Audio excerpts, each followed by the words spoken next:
of repeated viewing. The hyperlink of the YouTube channel is going to be uploaded to there. So the recording's now begun. Thank you, Robert.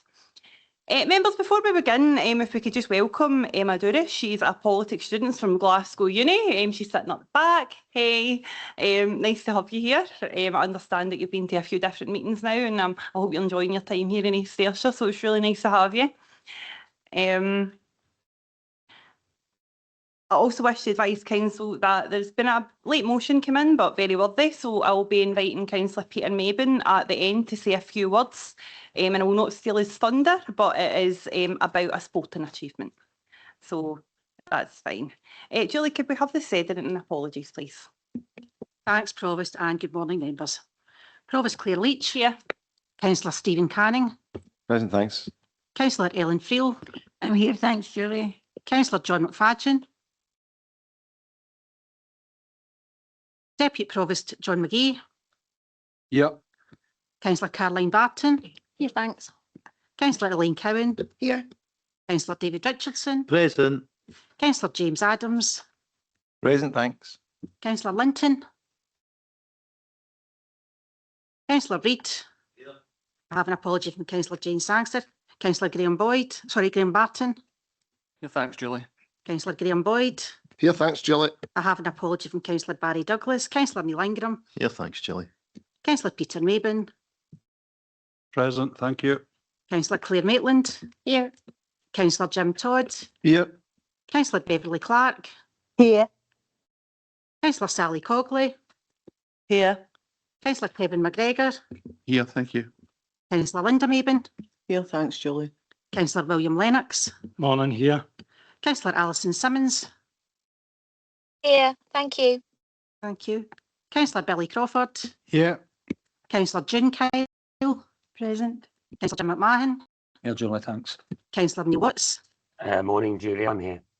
Thank you. I have an apology from Councillor Drew Filson. Councillor Jennifer Hogg. I'm here, thank you. And Councillor James Kyle. Thanks, members. Julia, thank you very much. Members, if you would just indulge me for a few moments to go through some Provost remarks. As always, just trying to choose a selection of different ones. I know I've seen many of you at different events. There's been a lot happening recently in East Ayrshire, so it's always good to see it's being represented. So first one is the opening of the Hearth at Cumnock. This was on Tuesday, the 24th of March. And the Hearth in Cumnock is a new collaborative wellbeing space developed by Cumnock and District Men's Shed and the Nest Wellbeing Group. It's situated at 39 Bar Hill, Cumnock, and has been described as a place for everyone. It aims to provide inclusive creative spaces, support wellbeing and social connection, empower individuals facing challenges, encourage skill sharing, community resilience and inspire young people. The group expects the project will benefit between 120 and 150 local residents within its first 24 months of operation. We had a tour of the newly renovated space, which is absolutely beautiful. We met representatives from the project and heard their stories, and we celebrated and thanked the many people who have made the Hearth possible. A very big well done to everyone involved, in particular Natalie Carmichael of the Nest Wellbeing Group, Fraser Stone of the Cora Foundation and John Senior, their teams, volunteers, funders and supporters for enabling this project to happen. Can't mind what I was signing in that. I think it was ideas of what to do in the space, but I was being well led by a young person there, so it was awesome. Next was Cumnock Citizen of the Year. That was on the 17th of April. I was delighted again to attend this year's Cumnock Citizen of the Year. It was awarded rightfully to Marion McGee, who won the Care McTurk Memorial Committee Award, who described her as the top candidate in recognition of her outstanding contribution to her local community. Marion's worked to establish a wide range of local groups, including the 0 to 100 Club, parent and baby classes, toddler classes, and the Fab Nutty Knitters group, which she established in response to local people expressing a desire to learn knitting. I was honoured to present Marion with an engraved quaich from East Ayrshire as a mark of congratulations on her well-deserved achievement, and a huge well done to Marion. Workers' Memorial Day was at the Dean Castle Memorial Garden on the 25th of April, and I was proud to lay a wreath on behalf of East Ayrshire at the Workers' Memorial Day ceremony. The ceremony was a powerful reminder that behind every workplace tragedy is a person, a family and a community forever changed.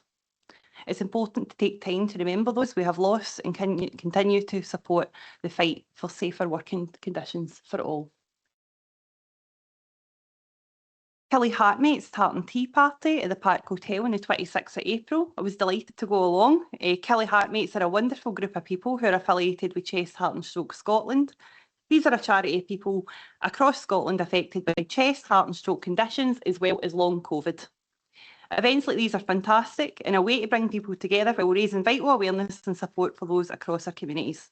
Thank you to the organisers, especially Sheena. Anyone that knows Sheena? She's some woman. Along with the volunteers and everyone who attended for creating such a welcoming atmosphere for everyone. Over £2,000 was raised in the day, and this will go directly towards supporting people locally here in East Ayrshire. And a special mention to our singers. It's not every day you get to see Elvis and Kilmarnock. And I've got another one hot off the press, and I'll pass it to the Deputy Provost if you want to talk about that one. It was just to say that I attended a fantastic Board of General Education Awards at St Joseph's last night, along with the Head of Education and local elected members. It was a fantastic event, a very successful and diverse school. And the Sports Personality of the Year was Marcy Kane, who's represented the under-16s when should have been a lower age group, and loud cheers. She was awarded the Sports Personality of the Year last night, so it was a fantastic event. Oh, fantastic. Great. Oh, thanks very much for that. A very big well done to Marcy. Okay, members, moving on to business proper. And first agenda item is declarations of interest. Members, as always, you'll know yourselves if you have anything registered in your interest. Has anybody got any declarations? Councillor Crawford. In item 4, Chair.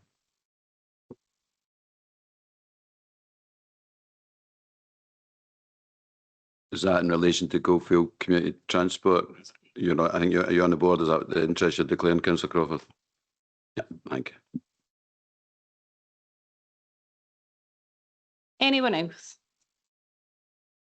No, we all good? Okay, moving on to item 2 is the previous minutes to submit for an accurate record, and I will move as a correct record. Second, Provost. Thank you, Deputy Provost. I'll invite questions or comments. Councillor Cogley. Good morning, everybody, and thank you very much. At the last full council meeting, the leader, Councillor Reid, raised the issue of antisocial behaviour. So that was at the meeting on, the 2nd of April. 4 days later, on Easter Monday, there was another very serious antisocial behaviour incident at the McIlvanney campus.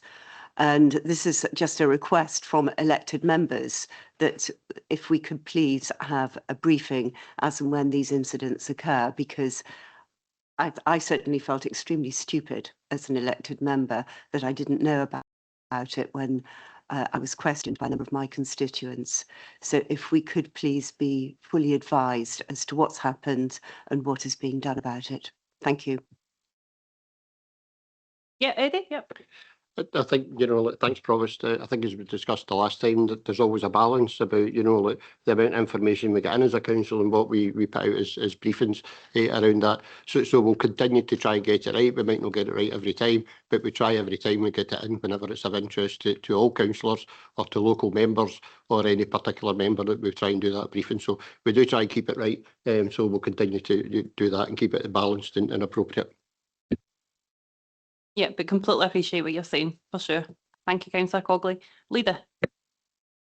Thanks. It's a fair comment, and one that some of the members, there's 4 of us met with the new head of police, and I was trying to get his name there, but I forgot it. Dugan, we met him yesterday, and we actually raised about that issue. That specific issue, and he is well aware of it. And we did mention to him at that forum that members needed to be kept updated on serious issues with that. And apparently there's another meeting next week with for the members that were there, we had a great blether with the new police, and we're speaking to them for about 2.5 hours. Very positive, because we're members, we can talk. They're coming back next week, so I would thoroughly recommend, if you weren't there this week, go and speak to them and raise issues like that. And I think they're very much aware they need to, just work in the Commons, particularly with ourselves. And it is a two-way street, because sometimes elected members have information that the police are looking to gather as well. So it was my first time actually meeting them formally, and I think it was well done. But it's a valid point Councillor Colley makes. No, but no, well said, Leader. Councillor Richardson. Just to come in the back of what the leader said there, I was one of the 4 members that met with the 3 police officers yesterday, and I'll be honest with you, it's the first meeting I've come away from with the police which I actually thought, yeah, things are going to improve. And it was that the meeting was that positive. It was one of those ones where you came away thinking, yeah, these three guys have got it. And I think the general public will hopefully start to see improvements in all our communities in the near future, because the management team, these 3 guys know what they're doing. Thank you. Thank you. Members, is everyone okay with the minutes? Okay, thank you. Moving on to item 3 is the Cabinet Committee minutes. Councillor Reid. Could I move as a regular Provost? But there's one issue I wanted to raise with it. No problem. I'll second that, Provost. Yep, thank you, Deputy Leader. Leader. That's Provost, members, page 40, there's a C paragraph there, and it's to recommend to Council to appoint an elected member to the Council's Good Food Nation Ambassador. Much as I like my food, I think it's appropriate to that one of our spokesperson, Councillor Graham Barton, be nominated for that position. Okay, thank you, Leader. Council, is that an agreement? Yep. Do you got a seconder for your nomination? Second. Yeah, that's fine. Smashing. Okay, Councillor, you're duly nominated. Thank you. Okay, members, moving on to our first item. It is the strategic transport update and next steps. This will be presented by both Linda and Andrew, so I'll pass to Linda. Thank you. Thank you, Provost. Good morning, members. We do offer this report based on work via a variety of services in the Council to provide you with an update on the overall strategic transport direction proposal and indeed next steps. Myself and Andrew will jointly present this report this morning. Members, the purpose of the report is to provide you with an outline of the key themes in developing a strategic transport plan, and also to set out a time frame that responds to our commitment to consider the needs, provision and delivery models of transport across our council area. Members, the recommendations are set out in the paper. I'll go through those. Obviously, in recommendation 1, to note the strategic alignment of the local aspirations with the 4 key priorities of the National Transport Strategy. Approve the prioritised scope of this transport review, clearly noting the ongoing work across a range of development areas. Note the further engagement with SPT and other partners to explore options around developing local approaches to in-school support, community links and sustainable rural transport models. To note the progress, members, and further opportunities from the changing delivery needs following the implementation of the alternative school transport policy that you agreed to in March 2025. Members' recommendation 5, agree to the proposed amendments of the alternative school transport policy to reflect the learning and experience of the initial implementation period to maintain both fairness and equity. And members, in recommendation 6, to authorise officers to progress the purchase of a small bus fleet and assess options for its use to support transport for those with additional support needs and support other local transport needs. And members, in recommendation 7, the development of a commodity strategy to consider the most effective operational and procurement model to manage ASN service needs and further and wider fleet use. And last recommendation would obviously be to note the contents of the report. Members, I'll now ask Andrew to take you through the background to the paper that will cover the strategic, regional and local context. Thank you, members. Thanks, Linda.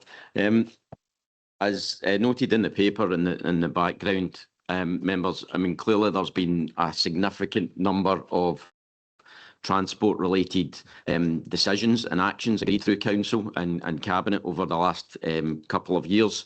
And clearly what we are aiming to do through the wider transport strategy is to ensure that there's an integration and alignment of those areas. It's clearly a number of those policies are some of them long-term strategies, but obviously some of the outcomes will be medium and long-term. And it's clear that the resources, investment remain challenging in the short term to manage the competing pressures and timescales linked to the local needs, external funding or national policy drivers. We continue to move forward with a number of areas to further analyse the local needs and mapping existing provision, continue to develop delivery options with investment through core, considering the opportunities that 9cc offers, and work with SPT and clearly the opportunities around education transport as well. Continue to focus on maximising support from national investment and initiatives and engage with partners and the local community over the coming months. In terms of the strategic context, clearly just want to highlight that the Scotland National Transport Strategy is the overarching document to deliver a sustainable, inclusive, safe and accessible transport system over the period from 2020 to 2040. Again, those 4 priorities around reducing inequalities, tackling climate action, supporting inclusive economic growth and improving health and well-being will continue to be the foundation of the work that we do. All local transport decisions are expected to follow that sustainable travel hierarchy and reflect the national policy context. The Council's been successful in a number of areas in terms of attracting funding to support that agenda. Clearly, you've got funding opportunities around Infinity Loop, the 4-gate, and a range of Tier 1 active travel based funding, which again is we are seeing further investment over the coming years. Clearly, the core project and Ayrshire Growth Deal as well aligns with these principles and against further offering additional opportunities, particularly with the recent development of the community car share scheme and employability support. At a regional level, the Council is a partner within Strathclyde Partnership for Transport, which provides a regional strategic role, as well as managing a range of operational responsibilities for commercial and subsidised public transport, as well as the Council's mainstream school contracts. The Council does provide funding through that model, but again, looking at other opportunities as well as working with SPT through shared service options around the Ayrshire Roads Alliance within that wider Ayrshire context as well. Acknowledge that if we're looking at it in terms of developing that local strategy and local plan, the links to national and regional and Ayrshire and local community ambitions across East Ayrshire requires a range of considerations and actions. And again, a number of the policies and approaches that have been put in place will take us forward over the coming years. It's important to ensure that is an integrated approach and maximise any synergies and investigate new opportunities. However, given the scale of the existing activity, key priorities continue to progress to ensure effective budget management while also establishing the foundation for future opportunities. I think it's important at recognising that the Council's strategic plan for the next 5 years will be developed next June, and really keen that the priorities around strategic transport are aligned to that strategic plan. As well as that national context, recognising that there is still significant activity at a regional level as well, and SPT are responsible for developing that regional transport strategy.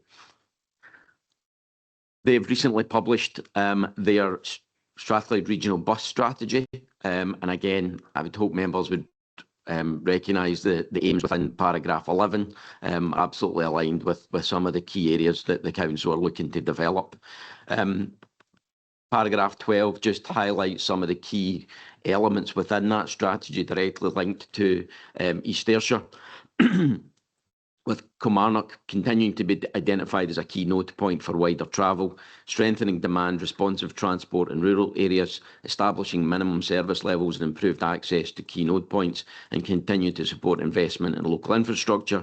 And in addition, They also have taken a wider view in terms of looking at franchise models and ticketing models across the whole of the area. So again, all of these things I think would help build opportunities within East Ayrshire, and what we'd look to do is make sure that the work that we're developing and the proposals within this paper are very much aligned to those principles.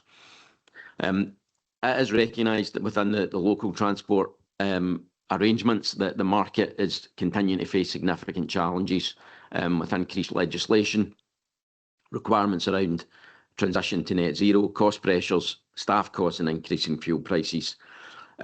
Across the country, we've seen a number of high-profile business failures in transport, withdrawal of local provision as well, and other councils who have been engaging with are looking at alternative delivery models. And again, Dumfries and Galloway being an example of that in the last 12 months. Within East Ayrshire, there remains a number of commercial transport providers, with Stagecoach providing the most public service transport routes, several large coach providers locally providing the mainstream transport, and a reducing number of taxi companies over the years for the alternative school transport contracts. We continue to require to operate under national procurement regulations, and we'll continue to operate that approach to ensure fairness and competition. It's also noted within East Ayrshire, Coalfield Community Transport provides that robust community transport model as well, and provides a range of transport options, working with SPT through the Community Connector model, and we have also, through the council, have a service level agreement for providing social work transport, and more recently a number of the ASN contracts as well have been provided through Coalfields. Again, very much keen that any further developments, and as Linda noted in the recommendations, as we develop the commodity strategy about how we deliver the service going forward, then clearly those opportunities around clearly best value principles, but looking at that community wealth building opportunity will continue to be central to our thinking. Thanks, Andrew. Members, in moving from background and strategic intent and picking up at paragraph 19, the Council completed a review of ASN transport and introduced a new ASL transport policy in March 2025, which is appended, and a robust process to address some of the major issues around about overspend whilst retaining the statutory entitlement in terms of getting our young people to their schools. Members, that transport review focused on tightened eligibility criteria, a need to reduce sole journeys and the creation of a transport review panel. This has resulted in significant progress, but the budget remains over budget and under duress. Members, in moving to paragraphs 20 to 21, these cover the outcomes of the Transport Review Panel and the already agreed movement towards further creation of ASN centres based in localities in order that more young people can be educated in schools and centres near them.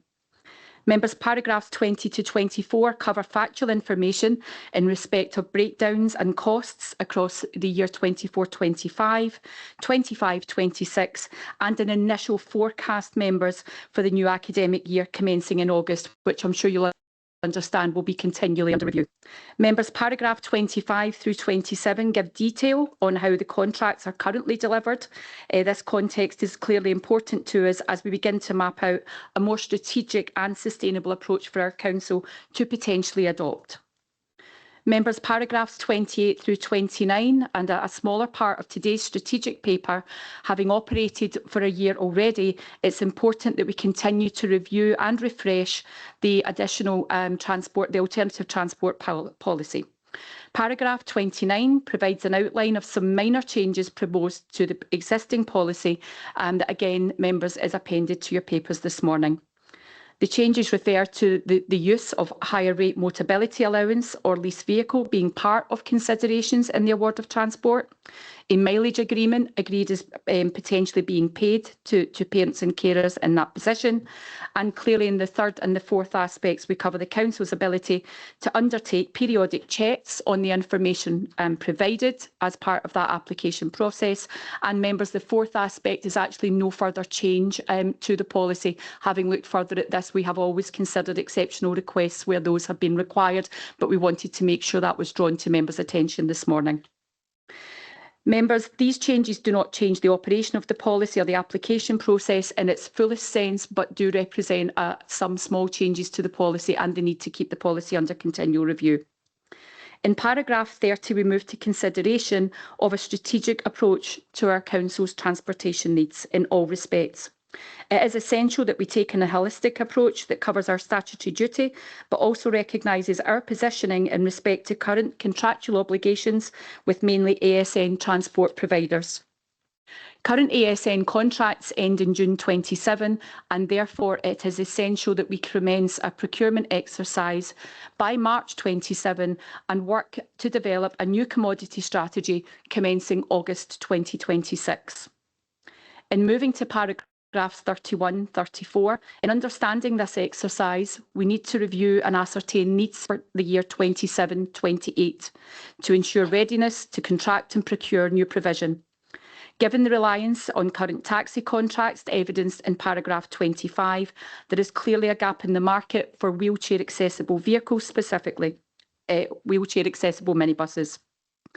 To address this, we propose Council commences a procurement exercise to purchase a small fleet of wheelchair accessible vehicles, given the lead time is 9 to 12 months for potential purchase, with further review based on demand and providing the Council with an opportunity to route plan on a logistical basis and give due consideration to maximising the use of Council-owned vehicles for local employability and other needs via collaboration with business and the third sector.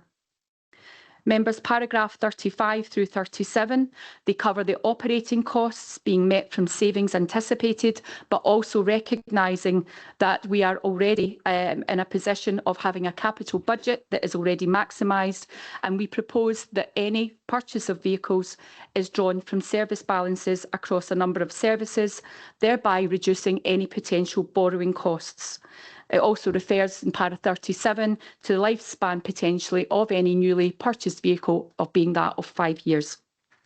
Members, in closing the paper in paragraphs 38 to 41 and as laid out in recommendations, it is clearly important that if granted, we adhere to a strict timeline from a strategic, contractual and procurement perspective. We have already established a strategic transport group that covers a variety of services that are listed in paragraph 41. Members, the implications of this paper are covered in paragraphs 42 through 53, but I would like to draw your attention specifically to the risks outlined and implications outlined in paragraphs 51 and 50 around the risk of ongoing budget pressures, the imminent end to contracts, and also potential loss of providers, as already mentioned by Andrew. We hope the priority actions laid out in the paper in front of you today seek to address and mitigate these. Members, thank you for your attention to the paper. I'm happy to take any questions. Thank you, Chair. Linda, Andrew, thank you both very much. Members, I'll open it up to the floor if anyone has any questions. Leader.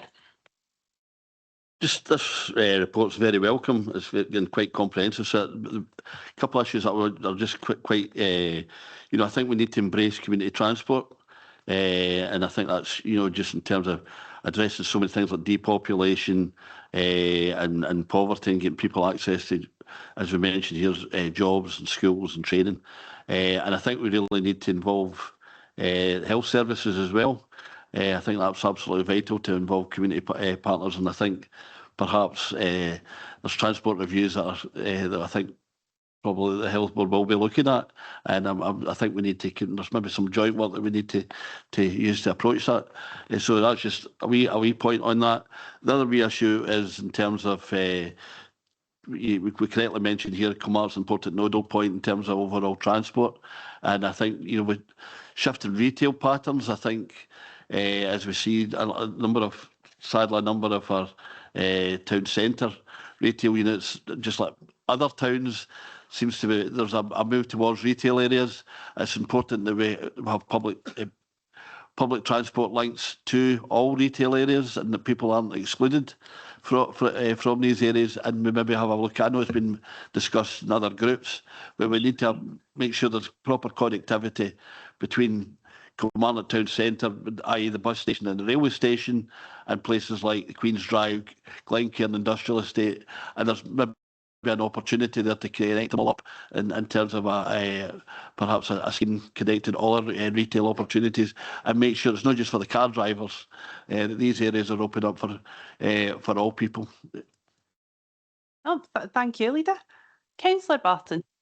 Thanks, Provost. In terms of the ASN transport and the implementation and purchase of the minibuses, I just it's an ask that can we have early communication engagement with parents and carers so that ensure that any changes have the least disruption as possible to our young people who are the most important in this discussion. Thanks. Yeah, thank you. Linda? Really just to affirm your point, Councillor Barton, is incredibly well made, and as part of all of this, that communication would be absolutely paramount at that stage. Yeah, thank you. Councillor Adams. Thank you. It's a really interesting report. I have a number of questions on the back of that. Firstly, ultimately the cost is a key issue, as well as effectiveness. Have we looked at offering mileage as an alternative rather than purchasing a new fleet? Therefore, the onus would go into the parent as opposed to the onus coming onto the council. Secondly, are we looking at an electric fleet, or is that still up in the air? I'm a great believer in sweating the asset between 7:30 and 9:30, I guess, and 2:30 and 4 o'clock. Those will be utilised by the school. But I think, as Councillor Reid's alluded to, we've got the power to do something here that would rejuvenate the town centre, a sort of minibus tram system that would take people around about, and not just to retail, but to tourist attractions like the Dean, like the K Park as well, Howard Park, Dick Institute, etc., Kilmarnock Football Club. So I think that requires further exploration. We'd be doing a town centre a disservice if we were not to consider that. And finally, and sorry for the questions, but in reference to page 59, Gaelic medium education, it highlights there that the council shall make arrangements as it considers necessary in terms of transport. And I was just keen to bottom out what those necessary arrangements currently are. Thank you. Through you, Provost. So, Councillor Adams, just to come back on those, maybe not in turn, I'll certainly try and catch most of them. So we already do pay mileage to parents, and the proposition is to continue that around about that's in the... Sorry, it was just as a blanket alternative. You can get mileage, but we won't buy the minibuses. Sorry. Has that been considered?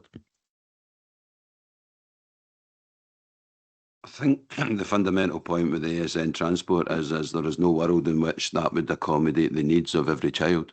So it has been looked at. The previous review, part of what colleagues did and brought the paper to Cabinet, which members approved last year when the policy was reviewed, was to, as you say, to look at those cases where that is an option, and that's been put in place, and there's reference to the rate that's paid where it's appropriate. But there are many children whose needs are such that it just wouldn't be possible or appropriate for the parents to be put in that position, and it would be an abdication of the council's statutory responsibilities to those children in those circumstances. So it's kind of not horses for courses, because we're talking about minibuses, but there is no world in which we could get to a position where it's in every case the parents are taking the children to school. That wouldn't fit with our statutory responsibilities in terms of supporting under the additional support needs legislation. So it has been looked at and it's been applied where it's appropriate, but it's not appropriate in anything like every case. I think that's my understanding, but Linda will confirm. Through you, Provost, that's absolutely correct. So when we introduced the first iteration of the transport policy, clearly that was one of the things we looked at, was the demand and what was out there in terms of the establishment of the TRP. So I hope that's helpful, Councillor Adams. Councillor Adams, I'll need to ask another colleague to look at the electric fleet question. I'll probably come to George in that regard as to whether or not that's a possibility. And the plan set out in the paper, Councillor Adams, is very much that the initial phase would be looking at the immediate sense of the contractual obligations that are coming to an end for June 2027, and the immediate part around about the statutory duty that we've got to the young people to ensure that they can get to school. But we absolutely would be looking, as part of the fuller exercise, to be looking to and I will use the phrase sweat the assets, that, you know, should the purchase go ahead, it'll be about maximising that in the best way possible, but that is for a further phase in terms of the implementation. In the immediate sense, we need to meet the deadlines around about the ASN transportation, but clearly as part of that, in the scoping of all of that and the commodity strategy, give due regard to what else we could have the buses on the road for. And again, that's a discussion we can be having with health as well in that regard. So I think that gets two of them out of the answered, Councillor Adams, but I'll come to George in regard to whether or not electrics in scope, if that's all right, George, through you, Provost. Yeah, thanks, Linda. Thanks, members. We did look at that the last round when we purchased the minibuses that deliver 4-day services. The typical cost of a purpose-built low accessible vehicle 2 years ago that we purchased was £106,000, and the equivalent electric of that was £240,000. So I think the issue, even though we're trying to get greener, I think it's about capital and expenditure. And until that balances out in time, hopefully, that will always be a consideration, but taking into account budgets and available resources. Thanks. Provost, through you, the only remaining ask was around about Gaelic medium education. That's not changing in the policy today. There's nothing in the paper in regard to change that wasn't agreed to already previously. So there's no change proposed to Gaelic. So that's and again, if George wants to come in on Gaelic medium, but there's no change to any of the propositions that already sit around transport for young people with Gaelic medium. Yeah, that's correct, Linda. There'll be no change. Gaelic medium is centred at McIlvanney campus, James Hamilton Primary School, and that's in a wider context across the authority for families that wish to apply to attend Gaelic medium. Okay, thank you both. Does that answer your questions? No, the question was actually, what arrangements do the council currently consider necessary? So what is it for, you know, for the Gaelic speaking schools? Linda? It's literally outlined. I'm happy to come back to Councillor Adams offline on that one, but it's just outlined in our normal transport policy, Councillor Adams, in that regard. And it's highly dependent, again, given that it's centred in one campus about where the families live, etc. So it's the rules that apply to that are set out in separate policy. Okay, thank you, Linda. Okay, thank you. Members, there's quite a few of you wishing to speak. Just to let you know where you are in order, I have Councillors Crawford, Boyd, Richardson, Todd, Lennox and McMahon. So I'll bring in Councillor Crawford. Thank you, Provost. Several years ago, I put a motion up at this council, and it does mean I welcome this paper because it's a start to what the motion was for. And hopefully that does, and I'd just like to remind the members that it's a facilities there, so I'm not just going man it. Yep, thank you. I think I see all our rural councillors nodding and some command lands. Thank you so much. Councillor Boyd. Thanks, Provost. Yep, the comment on the minibuses, yeah, as soon as we possibly can, and I agree with Councillor Barton, just be kept informed. Just, you know, in page 47, paragraph 25, you know, there's the data about the taxes, etc. You know, given fuel price fluctuations and it's fluctuating upwards over things we can't control, are we protected for that with the contracts? You know, what, you know, so we don't, taxi companies come and say, the fuel prices were up X percent. We need, you know, just the contracts there, because we do pay a lot, you know, we just need protection for that. So I think that's an important point here. A couple of quick points, just going back to Councillor Crawford's point, is I think the paper highlights the big picture as we referred to, colleagues in education brought before you the revised policy, and what that did was look at how we manage and bring down the level of need for transport. What the next stage that this takes forward is looking at how we develop alternative forms of transport to reduce our dependency on taxis and the taxi fleet. Of necessity, the focus will certainly be down in Cumnock in the south, because that's where, when the current 4-year contracts end, next June, that's where we may well find there won't be enough taxi provision to meet our needs. So it's not just about reducing costs, it's actually about planning ahead and anticipating there might not be a market we need even if we did nothing and had the current level of dependency. So I can't obviously comment on individual members raising Kilmarnock Town Centre, but the review is very much strategic and will cover the needs of all the schools across the whole of East Ayrshire. Going back to Councillor Boyd's point, it's a 4-year contract and they're held to their prices. Any impact will be after next June. Again, when we go out to re-tender, hopefully for a much reduced need for taxis. We will never get to a point where we don't need some taxis for some pupils. But this process is to manage that down to the kind of minimum level of taxis we need to reduce that dependency, but it might be a declining market for the reasons you've said, that the costs of running taxis are putting people out of business or may impact.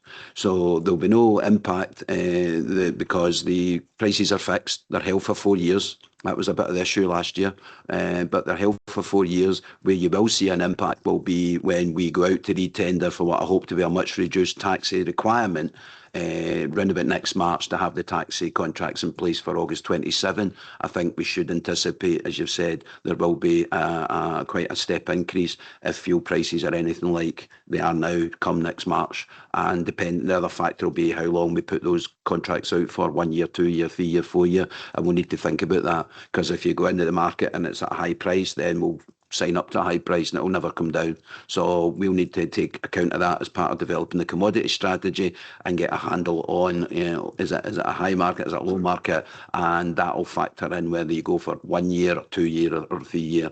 But I think we are trying to move to a system whereby we're going on an annual basis anyway, because that would be better fit and it would reflect any fluctuations, because as members know, occasionally fuel prices do come down as well. They were a lot higher several years ago and then they came back down. So probably going to a 1 year model is better going forward for everybody. But no, there'll be no immediate price impact. The operators may come and seek a price increase, but that would be under threat of withdrawing the service because they're going out of business, rather than they've not got a contractual right to seek an increase. That's the point of the 4 year contract. They carry the risk of fluctuations in fuel prices. Okay. Yeah, Councillor excellent. Boyd, Thanks. That's good. Just less reliance on taxis. So I'm happy with what I heard there. okay, thank you, Councillor Boyd. Councillor Richardson. Thanks, Provost. Just page 51, paragraph 49, where it states that the maximum initial outlay probably going to be in the region of 700k. George, I didn't realise you were sitting right beside me, just stated that previously the sort of purchase of unleaded vehicles, or I'm not sure whether they were unleaded or diesel, but unleaded or diesel vehicles was 106,000 per unit. Electric came in at 240 per unit. So I'm assuming that we'll go down the unleaded route, because unleaded, as everybody's aware, is far cheaper at the pumps just now than diesel is. My main question is, if we could get 7 minibuses unleaded, would that be all 7 that would be lowered and wheelchair accessible? That's probably a question for George. Yep. Yeah, the John? figure, sorry, the figure in there is what we've looked at recently is a combination of minibuses for wheelchair accessible and standard minibuses. So with larger grouping of kids from certain communities rather than 3 and 4 different vehicles. So that's where we see the value, and that's the sort of price we would buy them in at the moment. That's a kind of estimated going out to tender this year. We'd be able to get 4 and 4. The ones I'm talking about, there was 106 are more. They were more taken into account of elderly daycare and elderly clients, wheelchair, walking frames and sort of stuff like that, where they are purpose built. So that's how the labour costs of these have increased dramatically along with supplies and parts. We'd be looking at more standardised vehicles in terms of minibus, and basically it could be a tail lift or it could be a ramp getting into the rear that we think would support particularly the ESN need. Thanks. Yep, that okay? Yep, thank you, and thank you, George. Councillor Todd. Thank you very much, Provost. Yeah, this is a really good well done to everybody that's doing the work on this. It's a massive undertaking. I'm not advocating that we use the model that the GPO, as I remember it back in the day in the Highlands and Islands, used their fleet as transport for the rural areas. But the most important part is the ASN needs. Get that. But this thing that runs alongside it, it would be great if we could offer a service for our rural areas who don't have public transport offer. And if it could be accommodated, and I know education, Andrew and George are doing a great job. If they can do it, let's see if we can offer that model.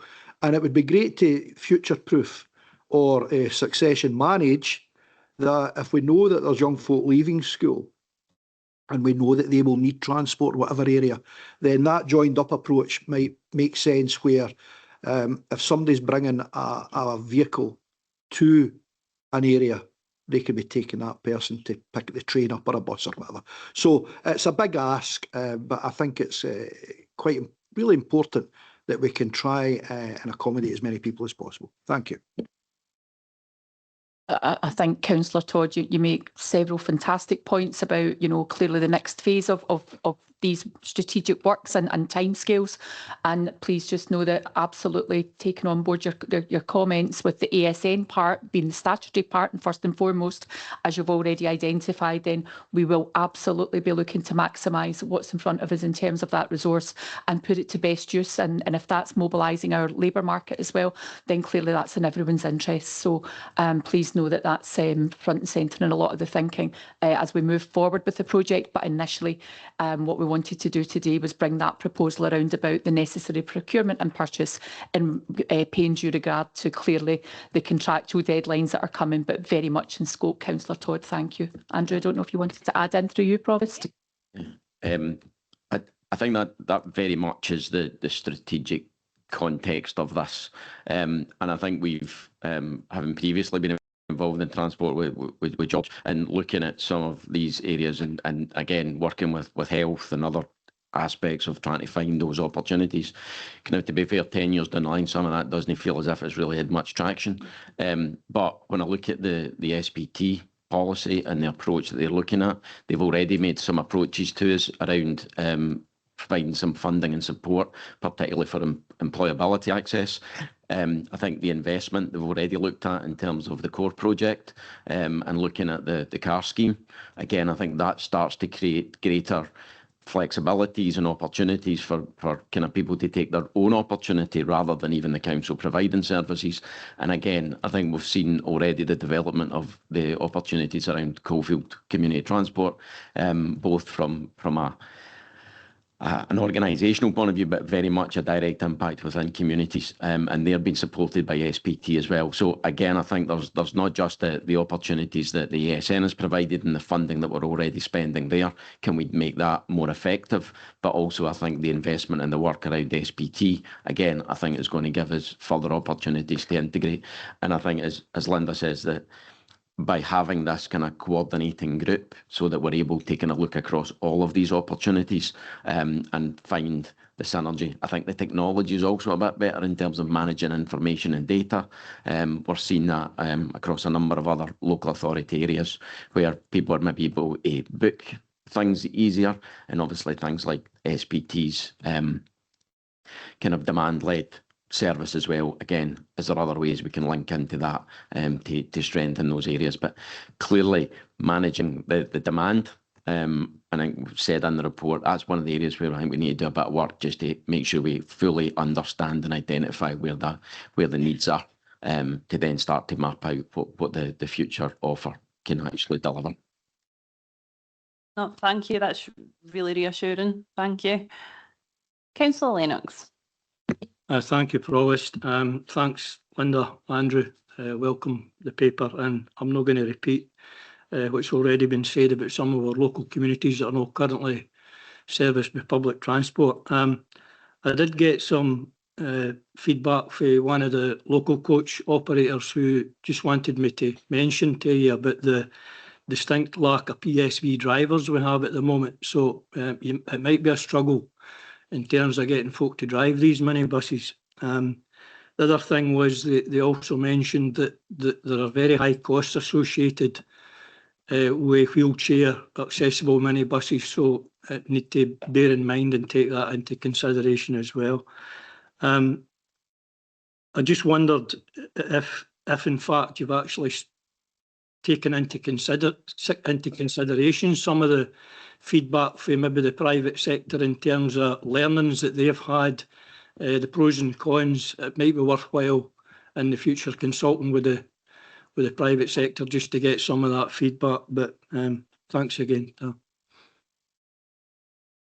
Yeah, I think so. Probably two things. Absolutely recognise that PSV licences and HGV licences are at a premium, and really looking to kind of further work. I think some of the stuff that we've talked about in terms of core, in terms of employability, and really sort of trying to target those kind of opportunities for people, I think is another aspect of the area I think we'd need to be looking at.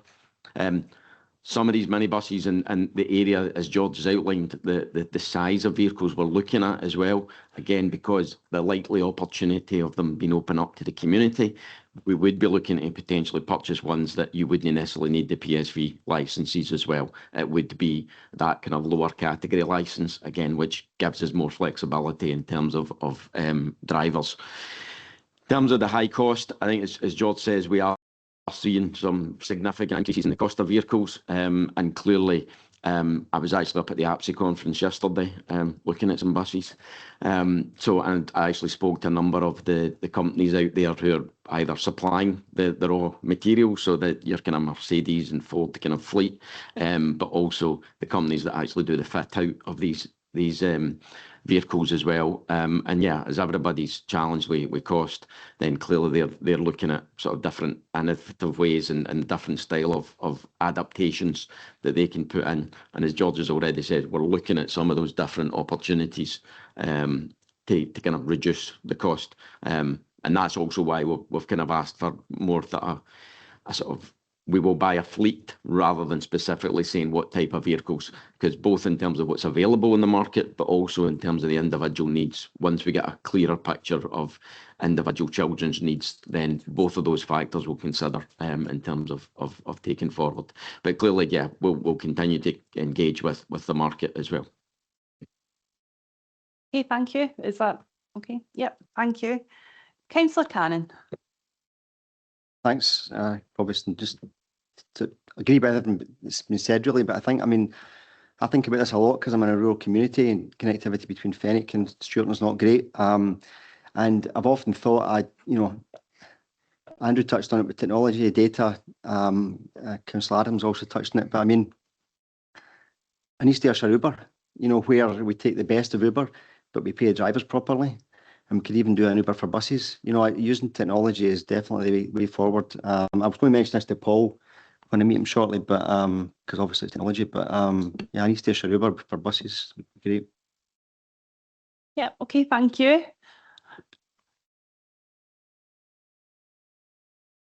Councillor McMahon. Sorry, I didn't write you down, but I've remembered.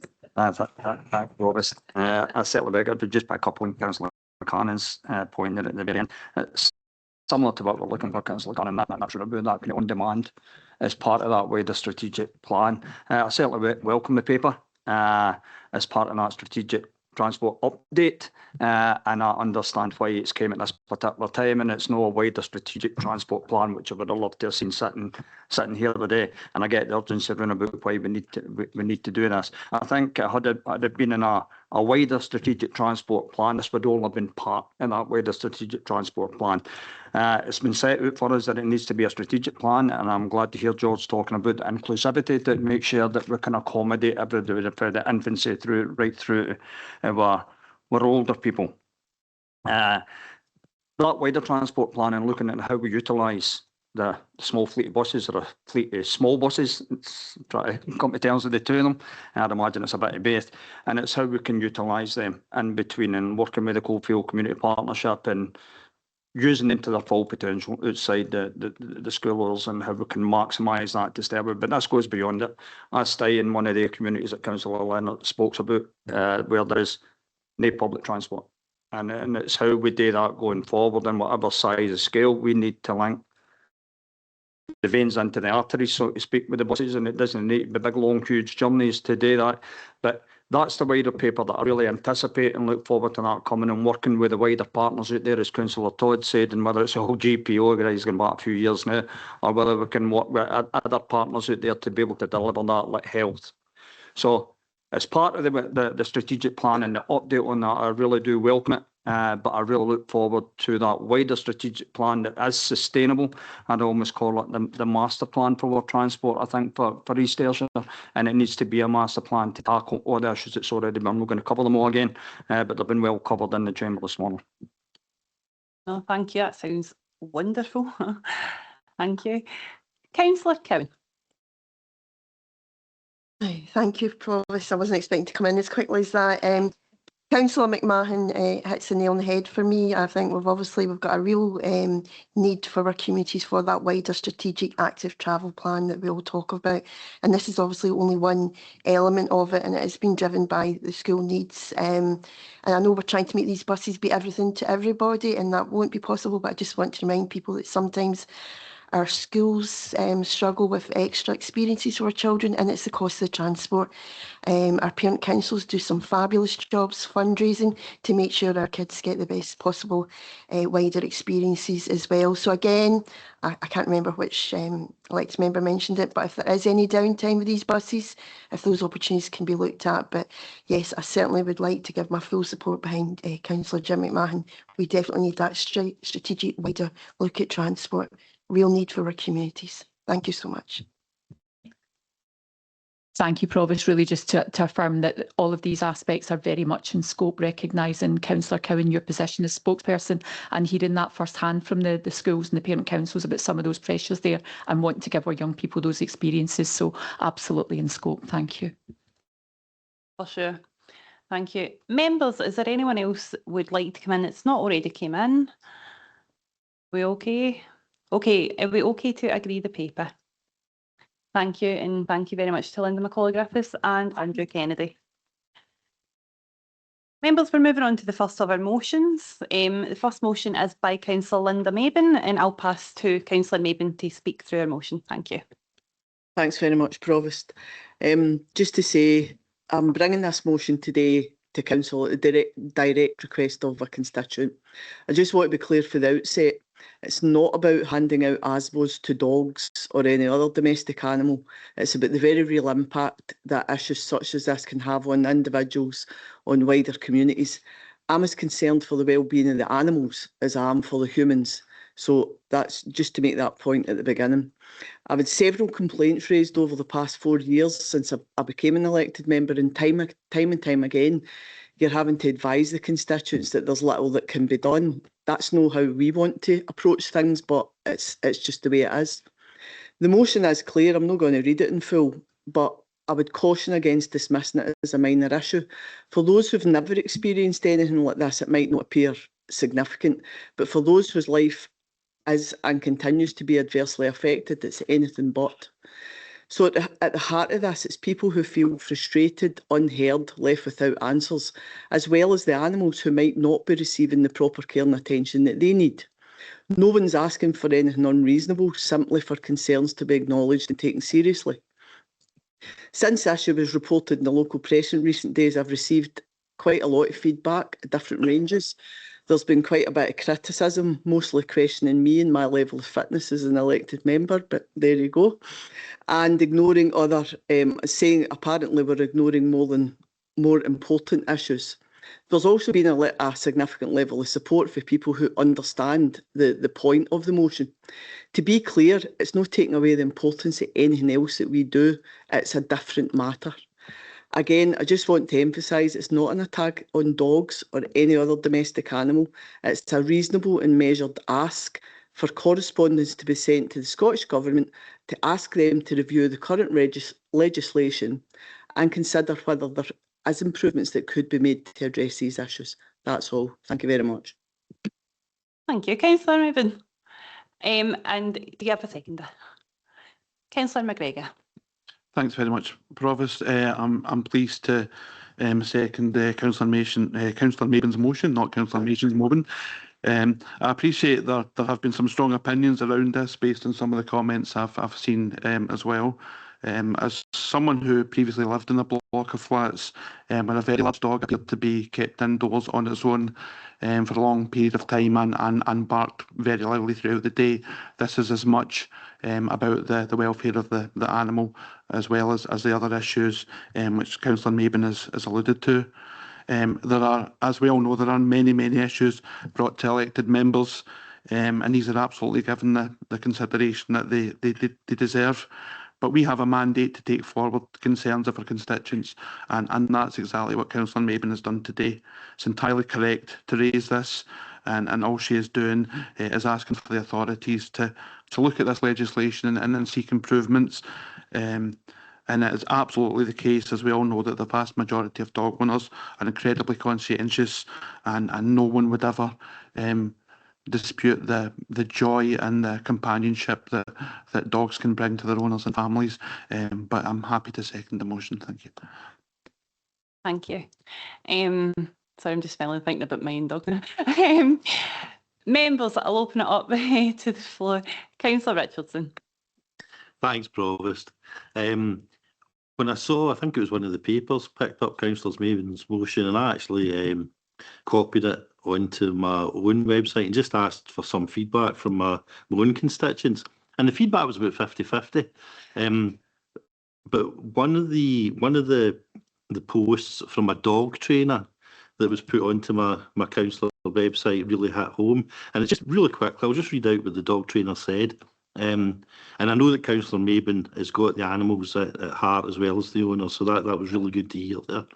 But what she said was, this is from the dog trainer's own words: barking is communication. Why is the dog barking? Question mark. Is it alone for too long? Question mark. Are there unmet needs? Question mark. Dogs bark for a reason. Maybe it's the owners that just need more training. So where I'm coming from in that is that, yes, I don't have any problems with this motion asking the Scottish Government for more powers, but I think the powers need to be aimed at the owners rather than at the animals. I wouldn't want to see an animal removed to a council pound, etc., because that's basically that would be cruel on the animal through no fault of its own, because these dogs haven't received the training that they need.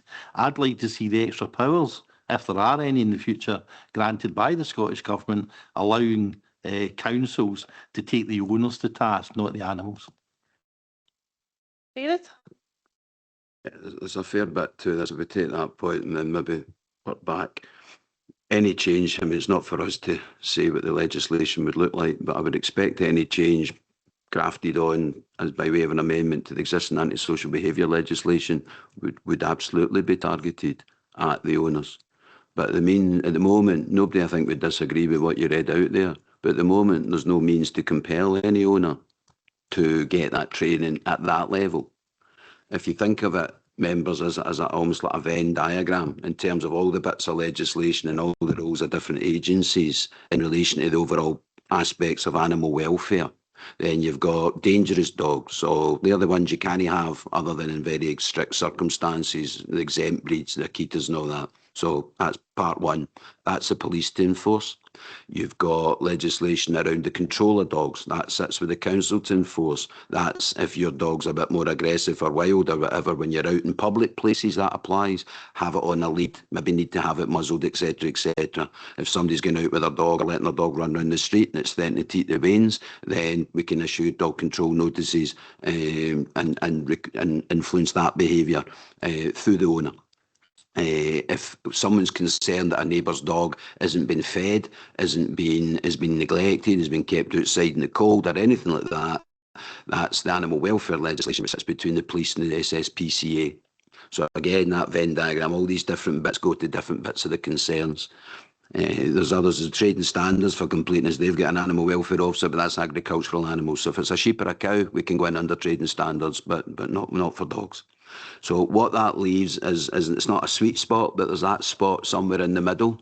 that Councillor Maben's described, and you've all experienced, and we get a few cases from time to time where someone's dog is in the house, perhaps because it's unattended, and it is barking.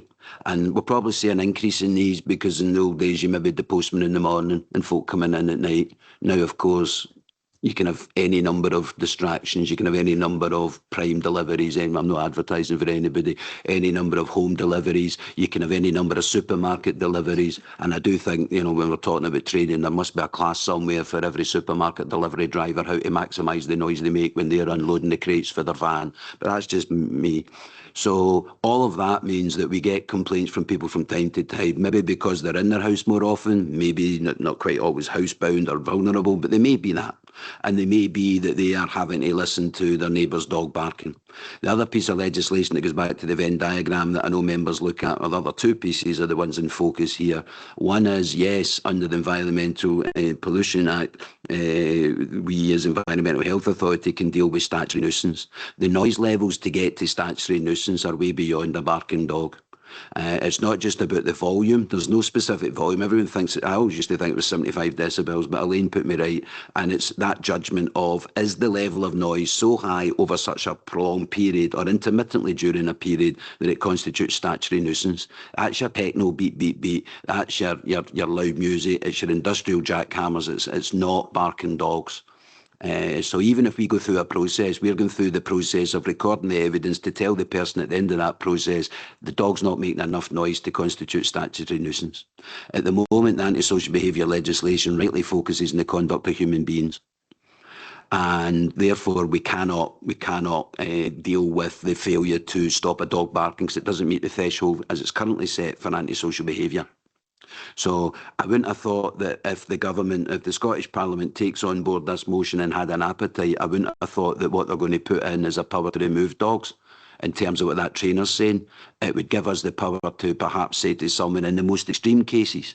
And I think we need to be clear that if they were going to legislate, they want a hand with it, we'll go through and help them with it. But it would need to be some kind of significant or serious nuisance or repeating nuisance. It can't just be that every time someone's annoyed by a neighbour's dog, the council's expected to act. So having said all of that, in the cases we see, there's probably two broad categories. One is the person who's annoyed by their neighbour's dog and they pay their council tax and they think the council should deal with it. And you've all had correspondence like that. The other one is perhaps, and I've seen some of these, and it doesn't sit well with any of us when we're having to say to people, the route is the justice court. But that legislation's there and that route exists. So there is the process, as you'll be aware from any who've had this, because we build that into all our responses, there is a process by which if I'm annoyed and my neighbour's dog's causing a nuisance, not dangerous, not aggressive, not eating the veins, just a nuisance to me, I can go to the Justice Court and I can seek an order from the Justice to tell that person to perhaps train their dog or to take steps. So there is a process there. The problem, I think, is in the case that some of the councillors have been involved in recently is there are occasions, and I'm not commenting on any particular situation, but in general terms, there are occasions where the individual who's affected by the nuisance, and it may well be the neighbour could do a bit better in trying to, not leave the dog for long periods, etc., etc. There are occasions where that remedy is not effective because they're not in equality of arms. It may be that the person affected is more vulnerable and isn't in a position to take that application forward.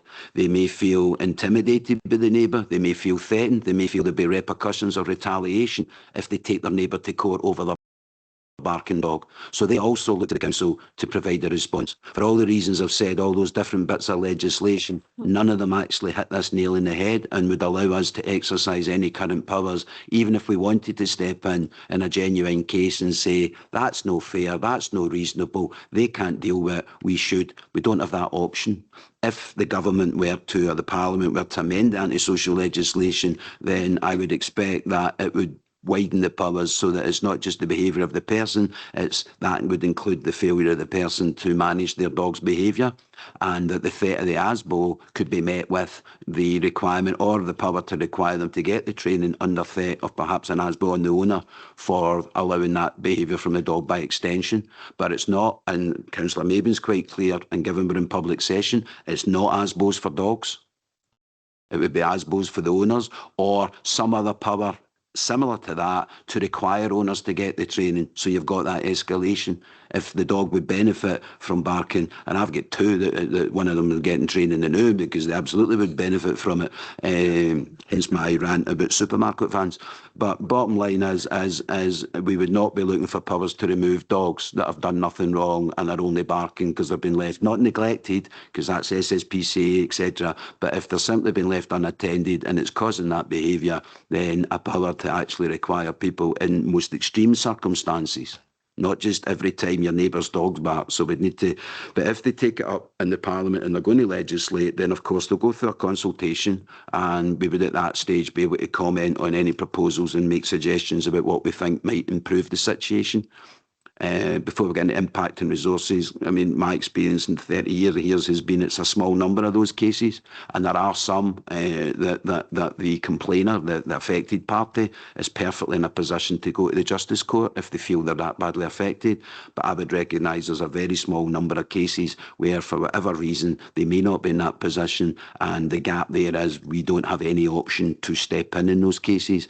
If any tweak to the legislation gave us that, we would then, in the back of that legislation, set out, as we do with other enforcement policies, and bring a paper to Cabinet to invite members to put their hands on and approve how we would enforce that legislation in a local context. But it's not ASBOs for dogs and it's not removing dogs. It's trying to, as your correspondent said, encourage owners to be more responsible and have more regard to the fact that if you're away working all day and your dog's in the house all day, it's having an impact, and there's things you can do to manage that. And if folk aren't doing that and they need a bit of encouragement, at the moment we don't have any means to give them that encouragement beyond advice. Okay, thank you, David. Against that backdrop, we'll then just continue. Then we have Councillor Boyd, then Watts, then Cannon. Councillor Boyd. Thanks again, Provost, and I fully understand where Councillor Mabin is coming from with this paper. Speaking from experience here, and I maybe bring it into the council, council houses, you know, where dogs, obviously there's a contract you sign when you get a council house, but I find it's maybe a wee bit kind of no set down. You're allowed one dog, you're allowed two, you're allowed a pack in a house, you know, because, you know, if you have maybe 4 or 5 dogs in a house, then you can have problems with the dogs playing off each other. So maybe Blair can answer this and you'll know where I'm coming from. You know, when somebody gets a council house, is it one dog, is it 2 dogs? Do you have to state the number? Or can you add more dogs to that? Because, you know, that can create problems. As I say, Blair and I are well aware of this. So it's just that I think that ruling in the council housing is a wee bit fluid. And if we sorted that, that would maybe remove some of the problem. Obviously, there's private rents and then private houses. That's only a part of it. But I think from our end, there's a responsibility, you know, when you sign the contract for the council house, because you've got, you know, there's a lot of parts to the contract when you take a council house on, but the pets, in particular the dogs, is important. And I don't think it's nailed down firmly enough. Okay, well, we just happen to have the head of housing with us, so Blair. Through you, Provost. Thank you, Councillor Boyd. So it's clear within our tenancy agreement in East Ayrshire that tenants should request permission to keep pets within their home. On that basis, when an application is submitted, it's assessed by the neighbourhood team, which considers the type of pet, the number of pets, etc., and that may change over time. So there is a clear process and authorisation process in place for those that follow the tenancy agreement as they signed up to. So I think it is robust in that regard. And we clearly try to uphold the tenancy agreement as close to the letter as we can in that respect, but that can be challenging in circumstances where there is non-disclosure or application to keep pets at a council tenancy. Thank you. I think just quickly that as well, that we, as Blair said, we give consideration to each set of circumstances. I'm not sure it would be a solution or a panacea, one pill fix all, to set a number. There is no right number. Somebody can have 3 quiet dogs, and for us as a landlord to interfere with their human rights, etc., and say you can only have 1. What we can do is, and what we do expect is, if it's one, fine, but if they then, if the housing officers are out or find they've got a pack of 10 and they've only got permission for one, the tenancy agreement allows us to deal with that. And there have been cases where folk have either been found to have dogs with no permission or no the right permission for the right number of dogs, and in extreme cases where they are causing a problem to neighbours, etc., as a responsible landlord, we have had to threaten, to take action and require people to reduce the number of dogs where they'd no permission. So I don't believe that the balance would be struck if you made it just one dog per tenancy regardless. You've also got to have regard to location. If it's a 4 in a block, that's one thing. If it's the end of the street and there's nobody round about. So I would support the current policy. At the end of the day, it's council's policy and it's for councillors to tell us, but there isn't a specific limit per tenancy.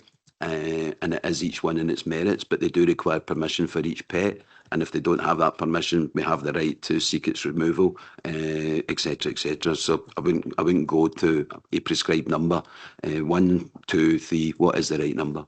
But it is managed, and as I say, in cases where it's necessary, it can go all the way up to the threat of legal proceedings if folk are digging in and refusing to comply with the terms of the tenancy agreement, as with paying the rent or any other aspect of the tenancy agreement.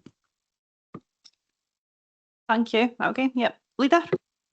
Thanks very much. No, I mean, I hate going back to history, but way back, it's now over 15 years ago now since I was a housing officer, but I was a regular customer at Paisley Infirmary with tetanus jacks. I can say sometimes they are very much a thorn in the housing officer's flesh, absolutely literally. But I don't think we should have exceptionalism in terms of, because you're a council house tenant, you should be 1, 2 or 3. I think David's very much right. It's on its merits, because that's the way it goes. And I've seen everything from organised dog fights and some really things that I wish I could unsee. I've had to involve the RSPCA in, and there's some really bad people out there in the way they mistreat animals, and it's just, and I think that's very difficult to deal with. But I think just the broad point I was going to make, I think it's each one in its merits, and council tenants shouldn't be treated differently from anybody else. Yep, no, thank you. Absolutely. Councillor Watts online. Thank you, Provost. I think that, to be honest, in my view, provoking a fight with East Ayrshire's pet owners would be really sort of just barking up the wrong tree. I sympathise with residents that are losing sleep, or, as David said, has issues when supermarkets deliver shopping. But I think, to be fair, we would be absolutely barking mad to ask the Scottish Government to rewrite national antisocial behaviour laws just to micromanage, barking, when really it is down to the owners. I think we're local councillors, we're not canine detectives. And there are existing laws that cover nuisances that David's alluded to. So, should we really be, issuing further issues for our environmental health teams to actually have to hand out further and more ASBOs to people? So I think we should focus on the current actual local powers we have, which really would support responsible pet ownership through community engagement, and just leave Holyrood out of the doghouse. So, to be fair, Provost, I would be against this motion. Thank you. Thank you, Councillor Watts. I'm sorry at all the puns you used. Councillor Cannon. Thanks, Provost. Yeah, just some, obviously prevention is better than cure, and I'm just thinking that, and it won't be all cases, but there's probably a lot of just thoughtless dog owners there, and I can imagine them giving a big bowl of water in the morning, and then they don't get a pee all day. It might be a 15-minute dog walk at lunchtime, so I'm just wondering whether we could do it, but you could signpost people just to dog walkers, because a 15-minute walk's not going to cost you very much, and it might be as simple as that. It might just be the dogs need a pee all day, and it barks. It goes back to the point about why is the dog barking.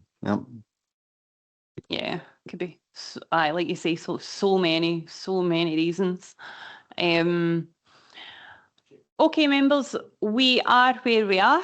Anyone else want to come in? Okay, so we have a motion by Councillor Linda Mabin, seconded by Councillor Kevin McGregor. And we have, Neil, are you wanting to put a motion yes, against? I would move, yes, Provost, I would move a motion to be against. Okay, thank you. Do you have a seconder to your motion, members? Anybody online?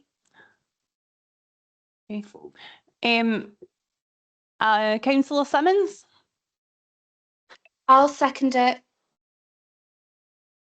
Okay. So, members, as we have it, we have a motion, and before we go to that, I will, Linda, do you want to come back in? Yep, Councillor Linda Mabin. Thanks very much, Provost. I feel I have to do a brief response to Councillor Watts' comment. There is nobody trying to go to war with anybody. I think the world's got enough of that nonsense going on just now.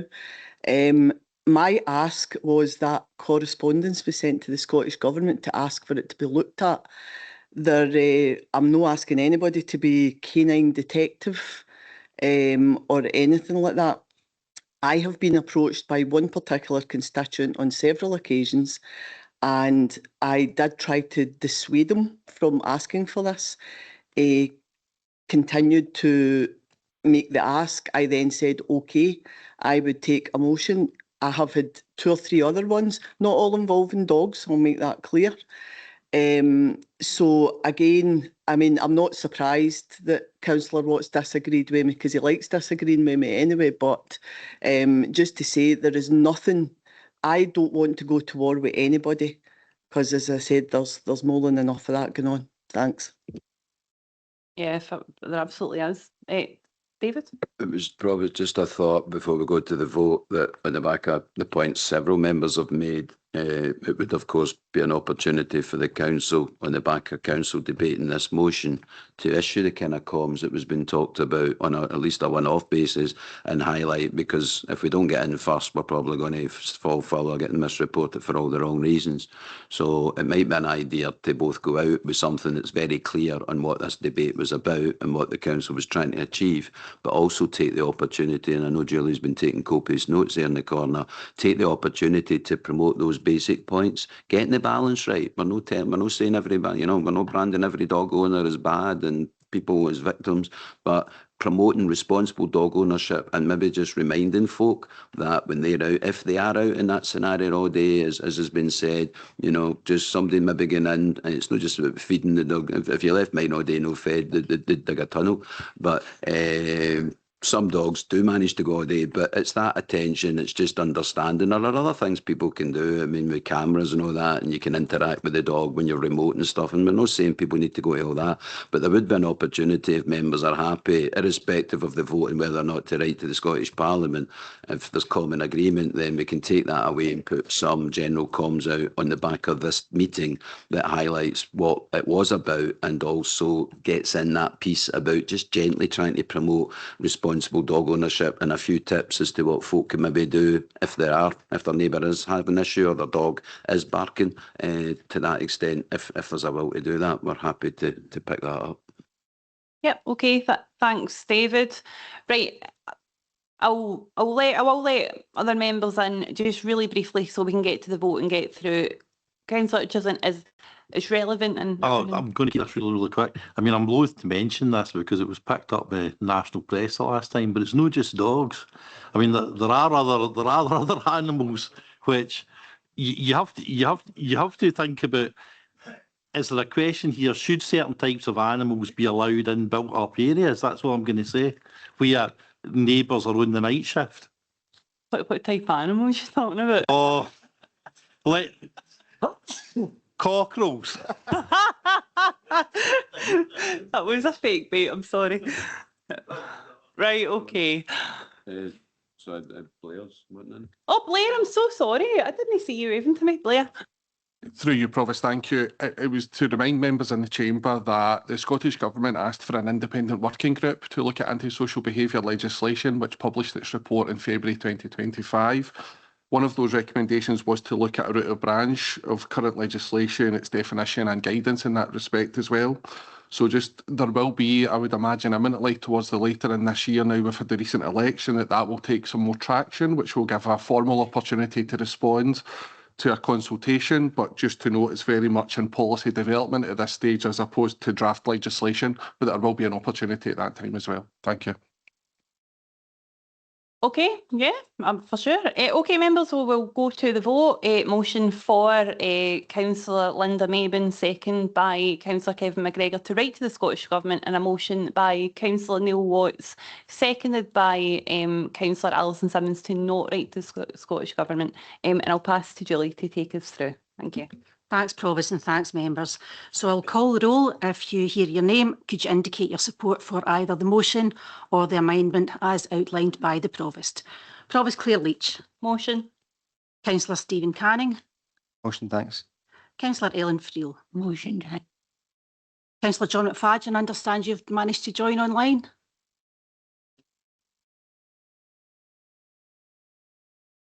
Deputy Provost John McGee. Motion. Councillor Caroline Barton. Motion. Councillor Elaine Cowan. Motion. Councillor David Richardson. Motion. Councillor James Adams. Motion. We have an apology from Councillor Linton. Takes us to Councillor Douglas Reid. Motion. Councillor. Oh, sorry, Councillor Linton. Seen him. Is that the wee blue one? I thought that was John McFadden. Councillor Linton. No, I'll come back. Councillor Douglas Reid. So, motion. There's an apology from Councillor Jane Sangster. Councillor Graham Barton. Motion. Councillor Graham Boyd. Motion. Councillor Douglas has his apologies in. Councillor Neil Ingram. Motion, thanks. Councillor Peter Maben. For the motion. Councillor Claire Maitland. Motion. Councillor Jim Todd. Motion. Councillor Beverly Clark. Motion. Councillor Sally Cogley. Motion. Councillor Kevin McGregor. Motion. Councillor Linda Maben. Motion, thanks. Councillor William Lennox. Motion. Councillor Alison Simmons. Amendment. Councillor Billy Crawford. Motion. Councillor June Kyle. Motion. Councillor Jim McMahon. Motion, thanks. Councillor Neil Watts. Amendment. We have Councillor Filson's apologies. Councillor Jennifer Hogg. Motion, please. Councillor Jim Kyle. Motion. And I'll go back. Councillor Linton. Yeah. No, thank you.